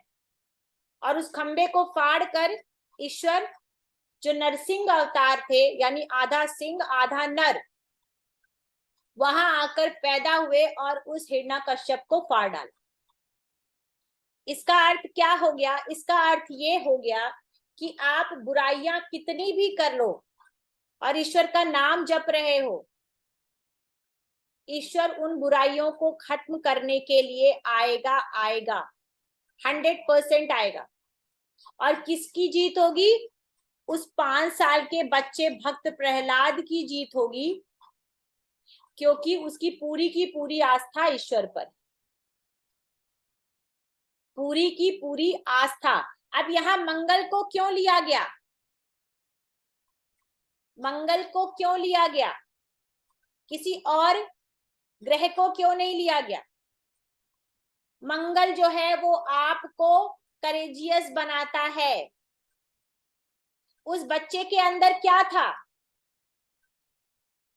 साहस था, करेज था, भरोसा था कि नहीं, चाहे कुछ भी हो जाए, मेरा भगवान मेरा ईश्वर है और वो आएगा। कहते हैं ना, अगर आपके अंदर हिम्मत है तो आप सब कुछ कर सकते हैं। हिम्मत है तो आप सब कुछ कर सकते हैं। वो भूमि भी आपको, मैं फिर बार बार कर रही हूं, हम यहाँ इस भूलोक की बात कर रहे हैं। तो जब आपके अंदर हिम्मत होती है, उस शक्ति से जुड़ने की हिम्मत होती है, उस पर भरोसा होता है, तो वो भूमि अपना भूमि पुत्र देती है आपको। यानी कि नेचर अपने आप से आपको अपनी गोद में ले लेती है और आपको प्रोटेक्ट करती है, चाहे वो किसी भी रूप में क्यों ना हो, जैसे भक्त प्रहलाद को किया। अब इसके बाद आता है वामन अवतार। ये क्या है? ये भी ईश्वर का अंश अवतार है, ईश्वर का अंश अवतार। यहाँ पर ये राजा जो बलि थे, ये कौन थे? ये भक्त प्रहलाद के ही पोते थे। राक्षस कुल में ही भक्त प्रहलाद थे, तो उन्हीं के पोते थे।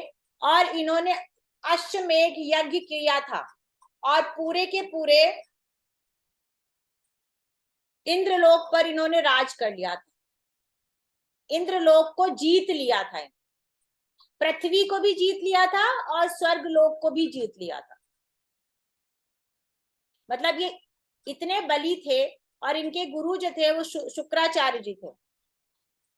तो अब समझ, शुक्राचार्य जी के पास जो बृहस्पति जी हैं उनसे ज्यादा शक्तियां थी, संजीवनी शक्ति भी उनके पास थी। तो उनकी मदद से इन्होंने पृथ्वी लोक और स्वर्ग लोक दोनों पर अपना आधिपत्य जमा लिया था, जिसकी वजह से इंद्र बहुत परेशान थे और उनकी माता जो अदिति थी, जो सारे देवताओं की माता थी, वो इस चीज को देखकर काफी परेशान थी कि उनका पुत्र हार रहा है। तब उन्होंने घोर तप किया और ईश्वर जो है वामन रूप में उनके गर्भ से पैदा हुए, वामन रूप से उनके गर्भ से पैदा हुए, वामन रूप में, या वामन का मतलब क्या हो गया, बौना रूप। तो अब यहाँ पर जो है वो पूर्ण क्या मानव की बात हुई। अब ये क्यों पैदा हुए, ये किस चीज को समाप्त करने के लिए पैदा हुए, ये आपके अहंकार को कम करने के लिए पैदा हुए। राजा बलि जो थे वो बहुत ज्ञानी, बहुत प्रतापी, देखिए जो शुक्राचार्य का शिष्य हो, जिसने पूरी पृथ्वी लोक पे, पूरे स्वर्ग लोक पे आपको विजय पाली हो, तो वो कितना ज्ञानी होगा, कितना प्रतापी होगा। लेकिन क्या हो गया था, उसको अहंकार हो गया था। सारी सृष्टि में सिर्फ और सिर्फ अब मेरा राज होगा, ईश्वर से बड़ा तो कोई नहीं है। तो ईश्वर ने क्या किया कि अहंकार के सामने वो छोटे बौने का रूप धारण करके आए, और जब उनका अश्वमेध यज्ञ पूरा हुआ तो उन्होंने कहा कि मुझे आपसे 3 पग भूमि चाहिए। क्या चाहिए, 3 पग, यानी कि 3 पैर। तो ब्राह्मण को तो कोई भी मना नहीं कर सकता, वो भी अश्वमेध यज्ञ के बाद तो बिल्कुल मना नहीं कर सकता कि मैं आपको दान नहीं दूंगा। शुक्राचार्य जी समझ गए कि ये कोई नॉर्मल ब्राह्मण नहीं है, ये स्वयं हरि हैं। उन्होंने उनको मना भी किया कि आप ऐसा मत करिए, लेकिन वो अपने अहम और अहंकार में थे कि नहीं, ये 3 पग जिसके पास पूरी सृष्टि है, वो 3 पग ना दे पाए तो ऐसा राजा क्या। और जब उन्होंने अपना आकार बड़ा किया तो 1 पग में पूरी पृथ्वी माप ली, दूसरे पग में पूरा स्वर्ग माप लिया, अब तीसरे पग को मापने के लिए कुछ बचा ही नहीं। तब उन्होंने कहा कि अब बताइए, आप तो मुझे 3 पग देने वाले थे, अब मैं क्या करूं, मेरा जो आपने वचन दिया है वो पूरा करिए, वरना मैं आपके पूरे कुल का नाश कर दूंगा। पूरे कुल का नाश करने का अर्थ क्या हो गया, अहंकार का नाश। चाहे वो कितना भी बड़ा क्यों ना हो, ईश्वर के सामने अहंकार नहीं चलता। तब राजा बलि को ये बात समझ में आ गई और उन्होंने, देखो ये होता है ज्ञानी व्यक्ति। अगर आपको अहंकार है और आप ज्ञानी हो तो आप अपने अहंकार को बांध लोगे, खत्म कर दोगे। यहाँ देखिए, राजा बलि ने नतमस्तक होकर, क्या वो समझ गए कि ये हरि हैं। अब मैं चाहूं तो हमारे पूरे के पूरे राक्षस कुल का उद्धार करवा सकता हूं। और वो नतमस्तक होके उन्होंने बोल दिया कि अब आप तीसरा पग मेरे सर पे रख लीजिए। सर पे रखने का अर्थ क्या है? ये स्टोरी हमें क्या बताती है? आप जैसे ही ईश्वर के सामने नतमस्तक हो जाते हो, ईश्वर की कृपा आपको मिलनी शुरू हो जाती है। अहंकार लोगे तो सिर्फ और सिर्फ सर्वनाश होगा, जैसे रावण का हुआ था। और अब रावण का तो अहंकार की वजह से नाश हो गया था, लेकिन यहाँ नाश नहीं हुआ। यहाँ किसका नाश हुआ? सारी की सारी बुराइयों का नाश हुआ। पूरे के पूरे कुल का उद्धार हो गया।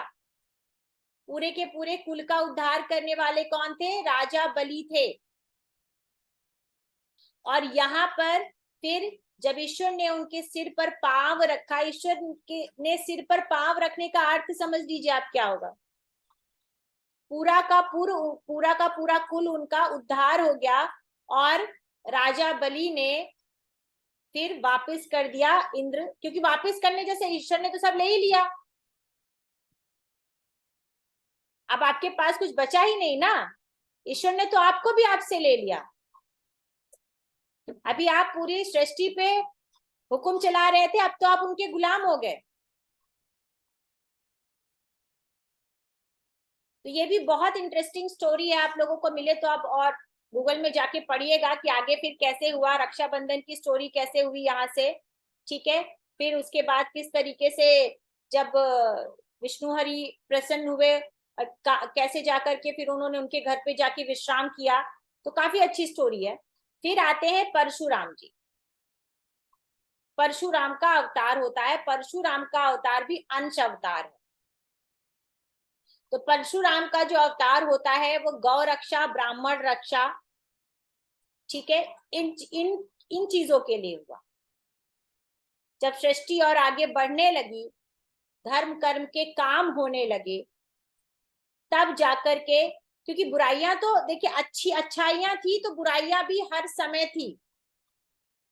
तो उस समय फिर परशुराम जी का अवतार हुआ और वहां पर उन्होंने गौ रक्षा और ब्राह्मण रक्षा के लिए जन्म लिया गया।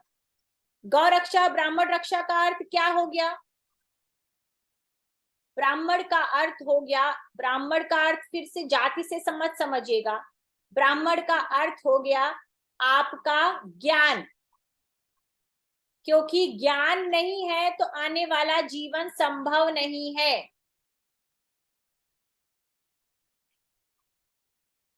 गौ का क्या मतलब हो गया? गाय माता, यानी कि आपकी इंसानियत, अहिंसा। क्योंकि पहले क्या था, गाय ही एक मेन सोर्स थी। भैंस का दूध नहीं चलता था, गाय का ही दूध चलता था। और गाय सिर्फ दूध नहीं देती थी, गाय आपकी ना जाने कितनी बीमारियों को सही करती थी।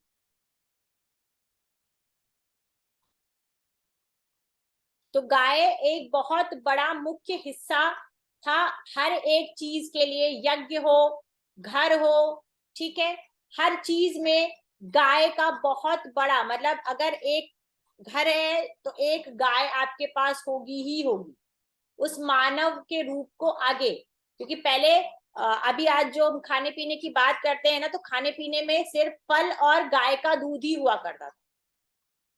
फल, फ्रूट और गाय का दूध। तो भले ही हम टीवी में देखें कि 100 प्रकार के व्यंजन, अगर 100 प्रकार के व्यंजन नहीं होते थे, तो जो कुछ भी बनता था वो गाय के दूध या घी या फिर फल फ्रूट से ही बनता था। फिर आ जाते हैं, किस पे आ जाते हैं? रामचंद्र जी के अवतार पे। अब रामचंद्र जी का अवतार क्या है? देखिए, पूर्ण अवतार है। तो रामचंद्र जी की स्टोरी आपको हर किसी को पता है कि ये मर्यादा पुरुषोत्तम राम थे। इन्होंने क्यों जन्म लिया? इन्होंने उस संस्कृति, वो सारी चीजों को मर्यादा में रखने के लिए, जब सारी चीजें सृष्टि और आगे बढ़ने लगी, सब कुछ अच्छे से होने लगा, लेकिन प्रॉब्लम ये थी कि अभी तक ये लोगों को नहीं समझ में आ रहा था कि रहा कैसे जाए। मर्यादित होके कैसे रहा जाए, भाई भाई के साथ कैसे रहे, पति पत्नी के साथ कैसे रहे, परिवार कैसे रहे। अर्थात अब सृष्टि को ये बताने की आवश्यकता थी, जहां पे लोग भ्रमित हो रहे थे कि एकजुट, एक प्रेम, एक व्यवहार या मर्यादा में कैसे रहना है। इसलिए मर्यादा पुरुषोत्तम राम का जन्म हुआ, जो पूरी की पूरी स्टोरी हमें ये बताती है कि हमें संबंधों और जीवन को किस तरीके से जीना है। फिर आता है कृष्ण अवतार, ये भी पूर्ण अवतार है। तो कृष्ण अवतार की अब जब मर्यादा बता दी गई तो कृष्ण अवतार की क्या जरूरत थी, नहीं होना चाहिए था। अब तो मर्यादा बता दी गई ना लोगों को कि आप इस मर्यादा में, कहते हैं ना, आप अपनी मर्यादा में रहिए। आज भी लोग बोलते हैं कि आप अपनी लिमिट में रहिए।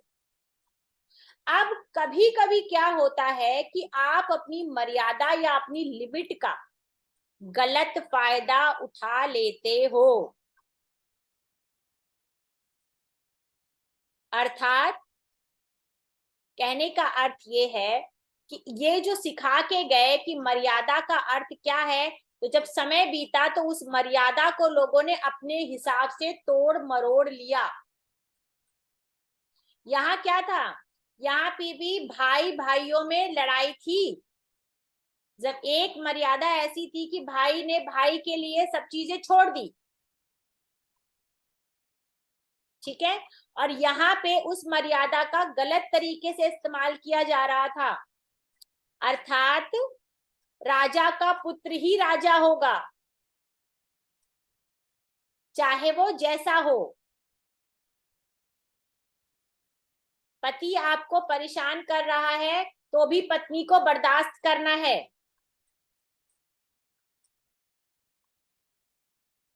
मैं ज्येष्ठ हूं या मैं बड़ा हूं, समझिए आप, मैं बड़ा हूं तो जो मैं चाहूंगा, मैं राजा का पुत्र हूं तो मैं जो कुछ चाहूंगा, सत्ता मेरे हाथ में है, तो वैसे मतलब यहाँ पे चीजों को गलत तरीके से अपने स्वार्थ के लिए तोड़ मरोड़ लिया गया।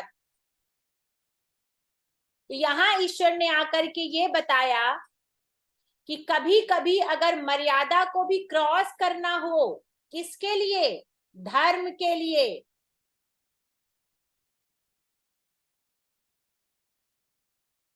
तो आपको क्रॉस कर देना चाहिए।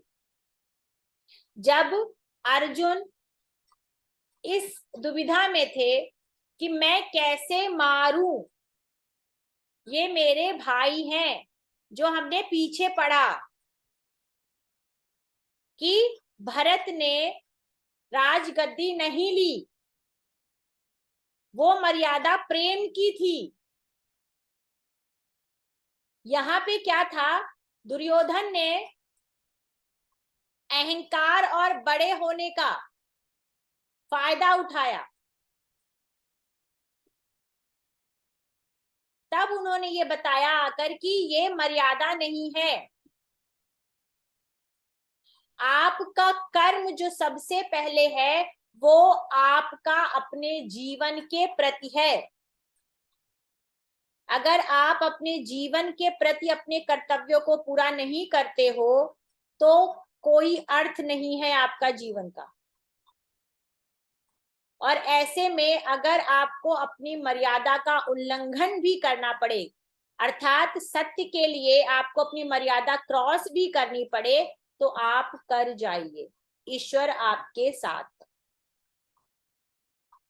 और जब बहुत युद्ध हुआ, करोड़ों लोग मारे गए, आपको सब पता है कि महाभारत का युद्ध क्या हुआ, जब बहुत अशांति, बहुत सारी चीजें फैल गई, तब उसके बाद काफी समय बाद फिर बौद्ध का जन्म हुआ, बुद्ध का। जहां पर बुद्ध का अर्थ क्या हुआ, बुद्ध का अर्थ ये हुआ है, ये भी अंश अवतार थे, कि कुछ भी नहीं है, सत्य कुछ भी नहीं है। अभी तक जितनी भी कहानी चली आ रही है उसमें ईश्वर ने कभी कोई जन्म लेकर, कभी कोई जन्म लेकर आपको एक नए युग का, या फिर यूं कहें कि नए जीवन को किस तरीके से जीना है उसके बारे में बताया। लेकिन जब गौतम बुद्ध आए तो आपको अब क्या बता रहे हैं? आपको जीवन के कौन से पड़ाव में लेकर जा रहे हैं? आपको जीवन के अंतिम पड़ाव की तरफ, यानी कि आप अपने कर्तव्यों का निर्वाह करते करते, अच्छे और बुरे की समझ रखते रखते, जब आप मोक्ष की तरफ बढ़ने जाते हो, अपने जीवन को समझते हो कि भाई अब मुझे उस परम ईश्वर की तरफ जाना है जहां मुझे इन सारे बंधनों से मुक्ति मिले। तो वहां बुद्ध को क्या प्राप्त हुआ था? ज्ञान प्राप्त हुआ था। और वो ज्ञान क्या है?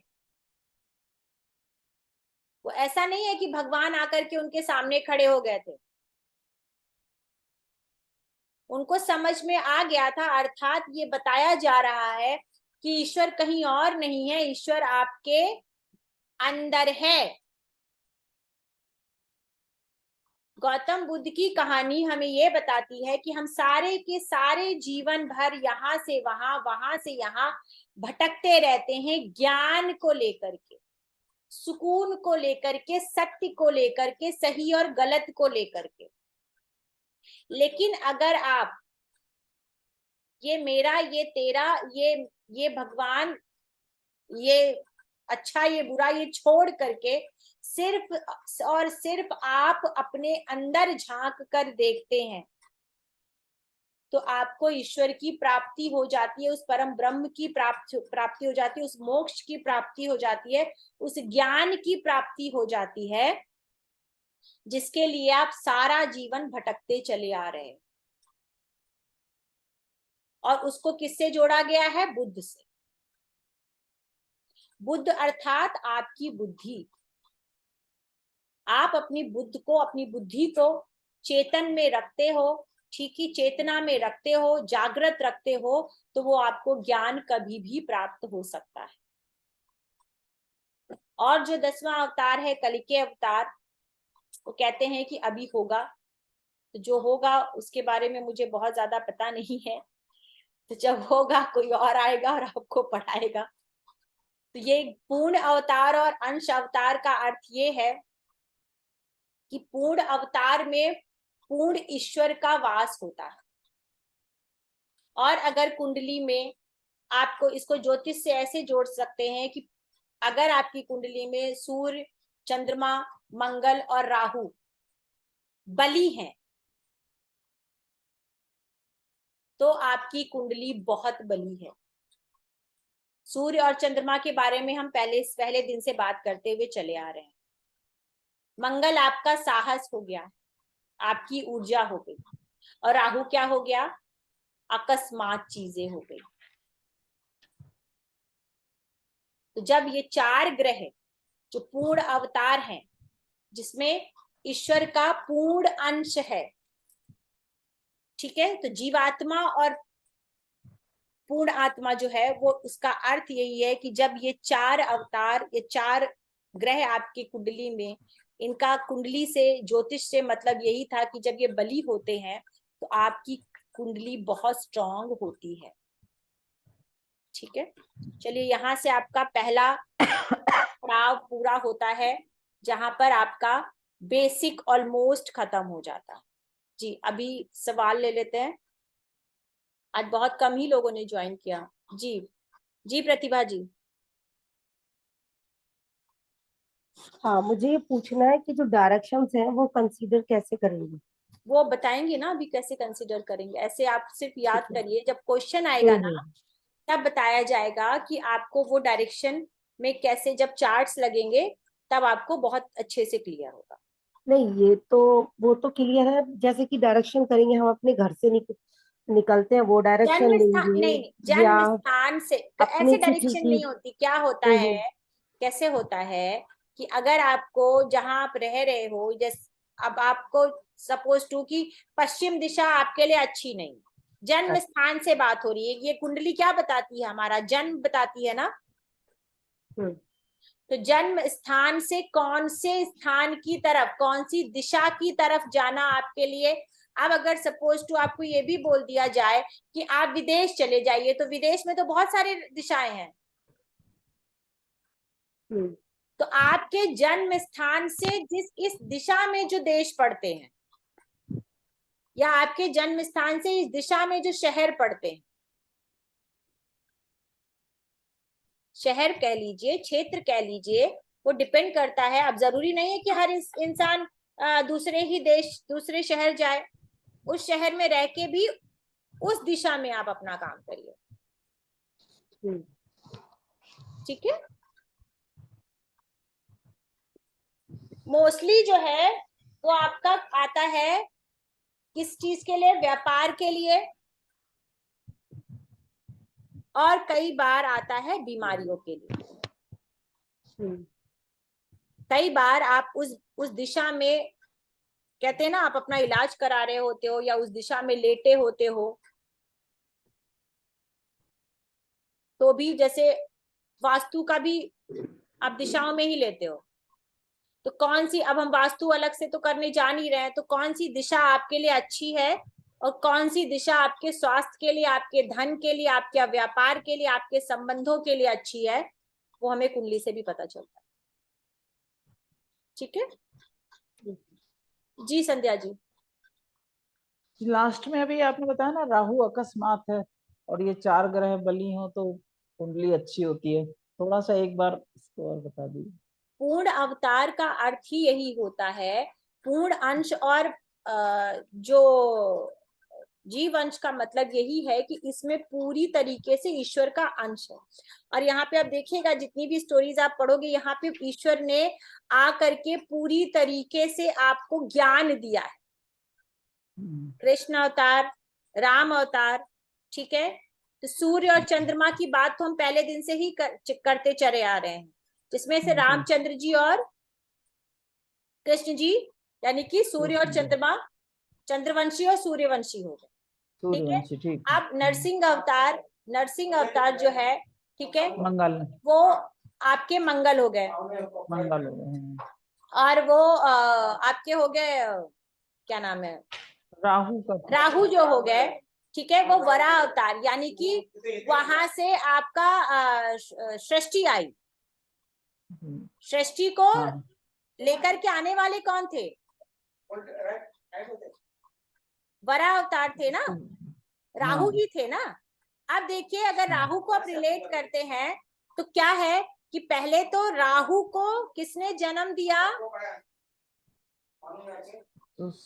देवता, समुद्र से ही हुआ वो तो। स्वयं हरि ने पैदा किया। विश्व में स्वयं हरि ने राहु को पैदा किया था। अगर ईश्वर चाहते तो क्या वो पी लेते? नहीं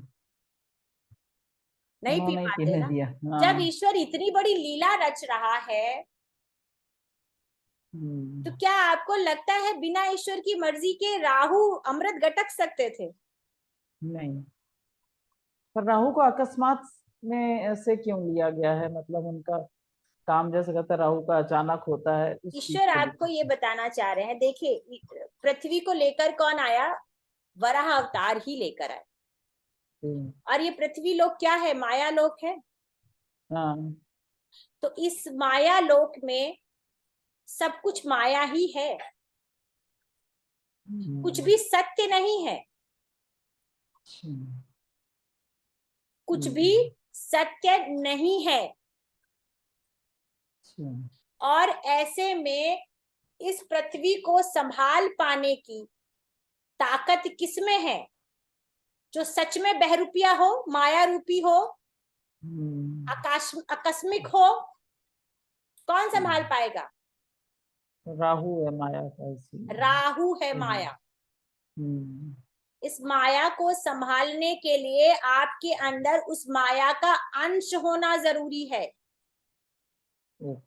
सृष्टि को लेकर के आने वाला कौन अवतार है? वराह अवतार, जिसे राहु का अधिपत्य दिया गया, कि राहु को उसके साथ जोड़ा गया, वराह से जोड़ा गया। देखिए, कैसा है ना, बढ़िया। जब हम स्टोरीज को सिर्फ स्टोरी ना समझ के, जरूरत नहीं थी मुझे इतना बड़ा लंबा लेक्चर देने की, नहीं, आपको बोल स्टोरी बहुत देती और अच्छी आप पढ़ लगी। लेते। हाँ, ये जानकारी बहुत अच्छी लगी, बेसिक लेकिन जानकारी है। जब आप उन चीजों को रिलेट करके पढ़ते हो ना, तब वही सारी चीजें इतनी आसान हो जाती हैं। अब राहु को जब आप पढ़ोगे ना, ग्रह से तब रिलेटेड है। आपके मस्तिष्क में सिर्फ ये नहीं रहेगा कि राहु खराब है। हम्म, राहु बिल्कुल। अगर अच्छा नहीं है तो आप सबसे हाइट में नहीं पहुंच सकते। और हम फिर किसकी बात कर रहे हैं? हम इस भूलोक की बात कर रहे हैं, पृथ्वी। हम सृष्टि माया लोक की बात कर रहे हम्म, हैं। अगर गौतम बुद्ध अपना, जब उनके पास सब कुछ था तभी तो उन्होंने छोड़ा, हम्म, माया में थे बैराग। ना। अगर उनको माया का पता ही नहीं होता तो ज्ञान कौन सा लेने जाते? कहाँ से मिलता है? तो ज्ञान बैराग। के लिए भी आपका माया के बारे में जानना आवश्यक है, ठीक। वरना ज्ञानी तभी आदमी को माया का पता ही नहीं है तो छोड़ेगा किसको और पकड़ेगा किसको? तभी बैराग लिया उन्होंने। हाँ, ठीक है जी लीना। ठीक है, thank you. Thank you ma'am, बहुत अच्छे से बताई सारी स्टोरीज, मुझे एक भी नहीं पता थी। So thank you. और मुझे ये क्वेश्चन था कि एक प्लैनेट को, एक ग्रह को तीन अगर हमने नक्षत्र दिए हैं, तो आपने कहा हम पता कर सकते हैं कि कौन सा आपकी दशा चल रही है, तो फिर हम उनमें से तीन को ही। इसमें आपको और अगर पढ़ना है तो डिटेल में जाके पढ़ना पड़ेगा कि कौन से ग्रह का, मतलब नक्षत्र का कौन सा पद है। ठीक है, तो वो तो नक्षत्र, क्योंकि यहाँ पे मैं नक्षत्र ऑब्वियसली बात इतनी डिटेल में नहीं पढ़ाऊंगी, जब नक्षत्र की क्लास दूंगी तब आना, तब। और नहीं तो बुक से पढ़ना, और क्योंकि नक्षत्र की अपनी पूरी पूरी प्रिडिक्शन है। आप जो ग्रहों से प्रिडिक्शन करते हो वो नक्षत्र से प्रिडिक्शन कर सकते हो। ओ ओके। क्योंकि पहले तो राशियां नहीं थी ना, पहले तो नक्षत्र और ग्रह ही थे, राशियां अच्छा। बाद में आई। अच्छा। राशियां पहले बाद में बनी है। राशियां बाद में बनी, पहले नक्षत्र और ग्रह ही थे। जब आप शास्त्रों की बात करोगे तो आपको राशियां नहीं मिलेंगी, आपको सिर्फ और सिर्फ नक्षत्र मिलेंगे। और वो 27 के 27 नक्षत्र जो हैं वो शिव के अंग हैं, और शिव ही सृष्टि को कहते हैं ना, सृष्टि के। ऐसे तो चलाते हैं। पालनहार जो है वो हरि हैं, हम्म, सृष्टि के रचयिता कौन है? सृष्टि किससे बनी है? ओम से बनी है। तो वो 27 के 27 नक्षत्र जो हैं वो हमारे अंग हैं। और जब गोचर में उन नक्षत्रों के ऊपर कोई भी मैलेफिक प्लैनेट आता है, तब आपको उन अंगों में प्रॉब्लम होती है। प्रॉब्लम होती है। जी नक्षत्र का प्रियंका। आप बताएंगे क्या? नहीं, कैसे पॉसिबल है बताने के लिए? हाँ, तो अभी मैं सब इसमें कुछ नहीं हो पाएगा। बताऊंगी अलग से मैं। कभी करिए। उसके लिए मैं अलग अलग कोर्स से लेके कभी आऊंगी जहां पे आपको पूरा नक्षत्रों के बारे में बताया जाएगा। डिटेल हो जाएगा। ठीक है, thank you ma'am, thank you ma'am. Thank you. जी प्रियंका। राम राम पूजा। राम मेरे राम। 2 क्वेश्चन हैं कि पहला तो जो शुभ और अशुभ राशियां बताई हैं कि 2, 3, 4, 6, 9, 12 ये शुभ राशियों में आती हैं, और 1, 5, 8, 10, 11 ये अशुभ राशि है। तो क्या कहीं उनके ग्रहों की वजह से तो डिवाइड नहीं किया गया शुभ और अशुभ में? नहीं नहीं क्योंकि नहीं, हाँ जितना मैंने देखा है हाँ कि शुक्र, बुध, गुरु और चंद्र की जो भी राशियां हैं वो शुभ में आ रही है, हाँ, सारी राशि। और जो अशुभ राशियां हैं वो मंगल, शुक्र और शनि में आ रही है। बिल्कुल तो है ना, तो कहीं बिल्कुल इसको बिल्कुल। लेके तो डिवाइड नहीं किया गया हाँ है। हाँ बिल्कुल, शुभ ग्रह और अशुभ ग्रह, और शुभ राशियां अशुभ राशियां। अब जैसे सौम्य और क्रूर राशियां हैं, ठीक है, सौम्य और क्रूर राशियां हैं वो अलग हो गई। तो अब जब हम नवमांश की बात करते हैं कि ये कौन से नवमांश में गया है, शुभ नवमांश में गया है या शुभ नवमांश में गया है, तो वो हम प्लैनेट की या ग्रह की स्ट्रेंथ के बारे में पता लगता है। क्योंकि ग्रह की स्ट्रेंथ पता लगाने का एक तरीका नहीं है। अब सृष्टि में इतने लोग हैं तो सबके लिए एक रूल तो होगा नहीं। तो अगर इतने इतने चार्ट हैं तो अनगिनत कॉम्बिनेशन भी होंगे। ठीक है। और सेकंड क्वेश्चन ये था कि मान लीजिए हम किसी की कुंडली देख, और कुंडली में अगर हम उसकी शादी की डायरेक्शन देखते हैं अगर लड़के का जन्म स्थान जो है, लड़का ना वहां ना रह के कहीं और किसी जगह रहता है, तो क्या डायरेक्शन उसके घर की दिखाए बताएगा या वो जहाँ रह रहा है उधर की? कैसा है कि पहली बात तो आपका ये ज्यादातर जो है वो हमारे प्रश्न शास्त्र में ज्यादा उपयोगी होता है ये सारी चीजें। लेकिन अगर आपका क्वेश्चन है कि भाई मेरा विवाह या मेरा काम किस डायरेक्शन में है, तो वो चाहे जन्म स्थान हो आपका या आप जहाँ रह रहे हो, उस डायरेक्शन, हम डायरेक्शन की बात कर रहे हैं, दिशा की बात कर रहे हैं। तो आप चाहे जहां पर भी हो, तो उस दिशा में आपका काम होगा। अब जैसे मेरा जन्म स्थान कहीं और है और मैं यहाँ रह रही हूँ दूसरे शहर में, ठीक है, तो अब ये दिशा जो है मुझे सूट करती है, मेरे जन्म स्थान से ये दिशा। अब यहाँ पर भी जैसे वेस्ट मुझे सूट करता है, तो अब मैं वेस्ट में ही रह रही हूँ, वेस्ट इन द सेंस कि जिस शहर में रह रही हूँ उसकी वेस्ट दिशा, जिस शहर मेरा में भी रह क्वेश्चन रही ये हूँ। था हाँ, तो कि दोनों से जैसे आप मेरी कंसीडर कर सकते हैं। अब अगर मैं अपने शहर में भी रहती हूँ तो भी मैं अगर वेस्ट दिशा में रहती हूँ, वेस्ट दिशा में, देखो वो अलग दो चीजें हो गई। पहले तो आप ये देखोगे कि आपका बाहर का योग है कि नहीं। पहले तो हम ये देखते हैं ना कि बाहर जाके आप इस दिशा में जाइए और आपका अच्छा योग है। अब उस दिशा में, उस बाहर के शहर में भी इस दिशा में जाइए, दोनों चीज नहीं, अप्लाई। जैसे मैं झांसी में रहने वाली, मेरी शादी हुई है 20 किलोमीटर, लेकिन मेरे हस्बैंड काम करते थे साउथ में। तो अगर हम झांसी से इनके घर की डायरेक्शन देखें तो वेस्ट दिखती है, लेकिन अगर हम झांसी से तमिलनाडु की डायरेक्शन देखें तो ये साउथ दिखती है। तो हम किसको कंसीडर? साउथ में भी अगर सपोज टू आप साउथ में है, तो साउथ में भी तो वेस्ट ईस्ट नॉर्थ होगा, समझ रही हैं? तो आप फिर वहां से वेस्ट डायरेक्शन देखिए, अगर आपको वेस्ट सूट करता है या ईस्ट सूट करता है। नहीं, मैं शादी के लिए, मान लो मेरी शादी हो रही है और पंडित मेरी दुल्हन देख, नहीं तो अब, तो वो क्या कंसीडर करेगा? नहीं वो तो वेस्ट आपके कंसीडर जन्म करेगा या स्थान साउथ से, नहीं कंसीडर? नहीं, आपके जन्म स्थान से, आपके जन्म तो स्थान वो से कोई भी ठीक। क्वेश्चन जो है वो जन्म स्थान, जन्म कुंडली को लेकर के हो रहा है। ठीक ठीक, क्लियर हो, थैंक यू। जी जी, नहीं जी। जय श्री राम मैम, बहुत अच्छा क्लास था। Thank you. मुझे मेरी भागवतम क्लास याद आई। अच्छा। ये सभी स्टोरीज मैंने सुने थे, जी मगर जितना यूनिक वे में आपने प्रेजेंट किया और उनको प्लैनेट्स के साथ एसोसिएट किया, ये तो मैंने सोचा ही नहीं था। तो ये सब स्टोरीज पता थे, मगर अभी उनको देखने का स्टाइल मुझे अभी अलग नया आइडिया आ गया। सो ये बहुत ही अच्छा क्लास था। मैं थैंक यू 2 वेरी मच। साल बाद भागवत को ग्रहों से ही रिलेट करूंगी, आप लोग जुड़िएगा। Yes definitely. तो वहां आपको और इन सब और का मेंशन भी इंसाइट्स, है, नक्षत्र का भी। हाँ, आपको और भागवतम में इंसाइट भी उनका मिलेगा कि कैसे ग्रह और कैसी चीजें सब जुड़ती हैं एक दूसरे से। Yes, very nice ma'am.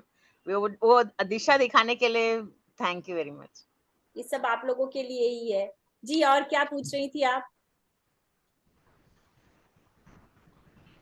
और कोई नहीं, क्वेश्चन? मुझे कोई क्वेश्चन नहीं है। अच्छा नहीं क्वेश्चन नहीं है अच्छा, मैम। ठीक है ठीक है। चलिए फिर, होपफुली सबका क्वेश्चन पूरा हो गया। आज अच्छी क्लास थी, अगर और लोग ज्वाइन करते तो शायद उनको भी, क्योंकि आप कितना भी सुनोगे, क्योंकि ये मेरा बहुत फेवरेट पार्ट है। बहुत बायोलॉजी से इंटरेस्टिंग था। कहीं ज्यादा थोड़ा अध्यात्म में मुझे रुचि ज्यादा रहती है, तो मैं सोचती हूँ कितना दूं, लेकिन समय की पाबंदी है। चलिए फिर जल्दी मिलते हैं। जय Shri Ram. Okay, Ram thank Ram. You. जय श्री राम। जय जय श्री श्री राम राम। पूजा जी, जय थैंक श्री यू। राम।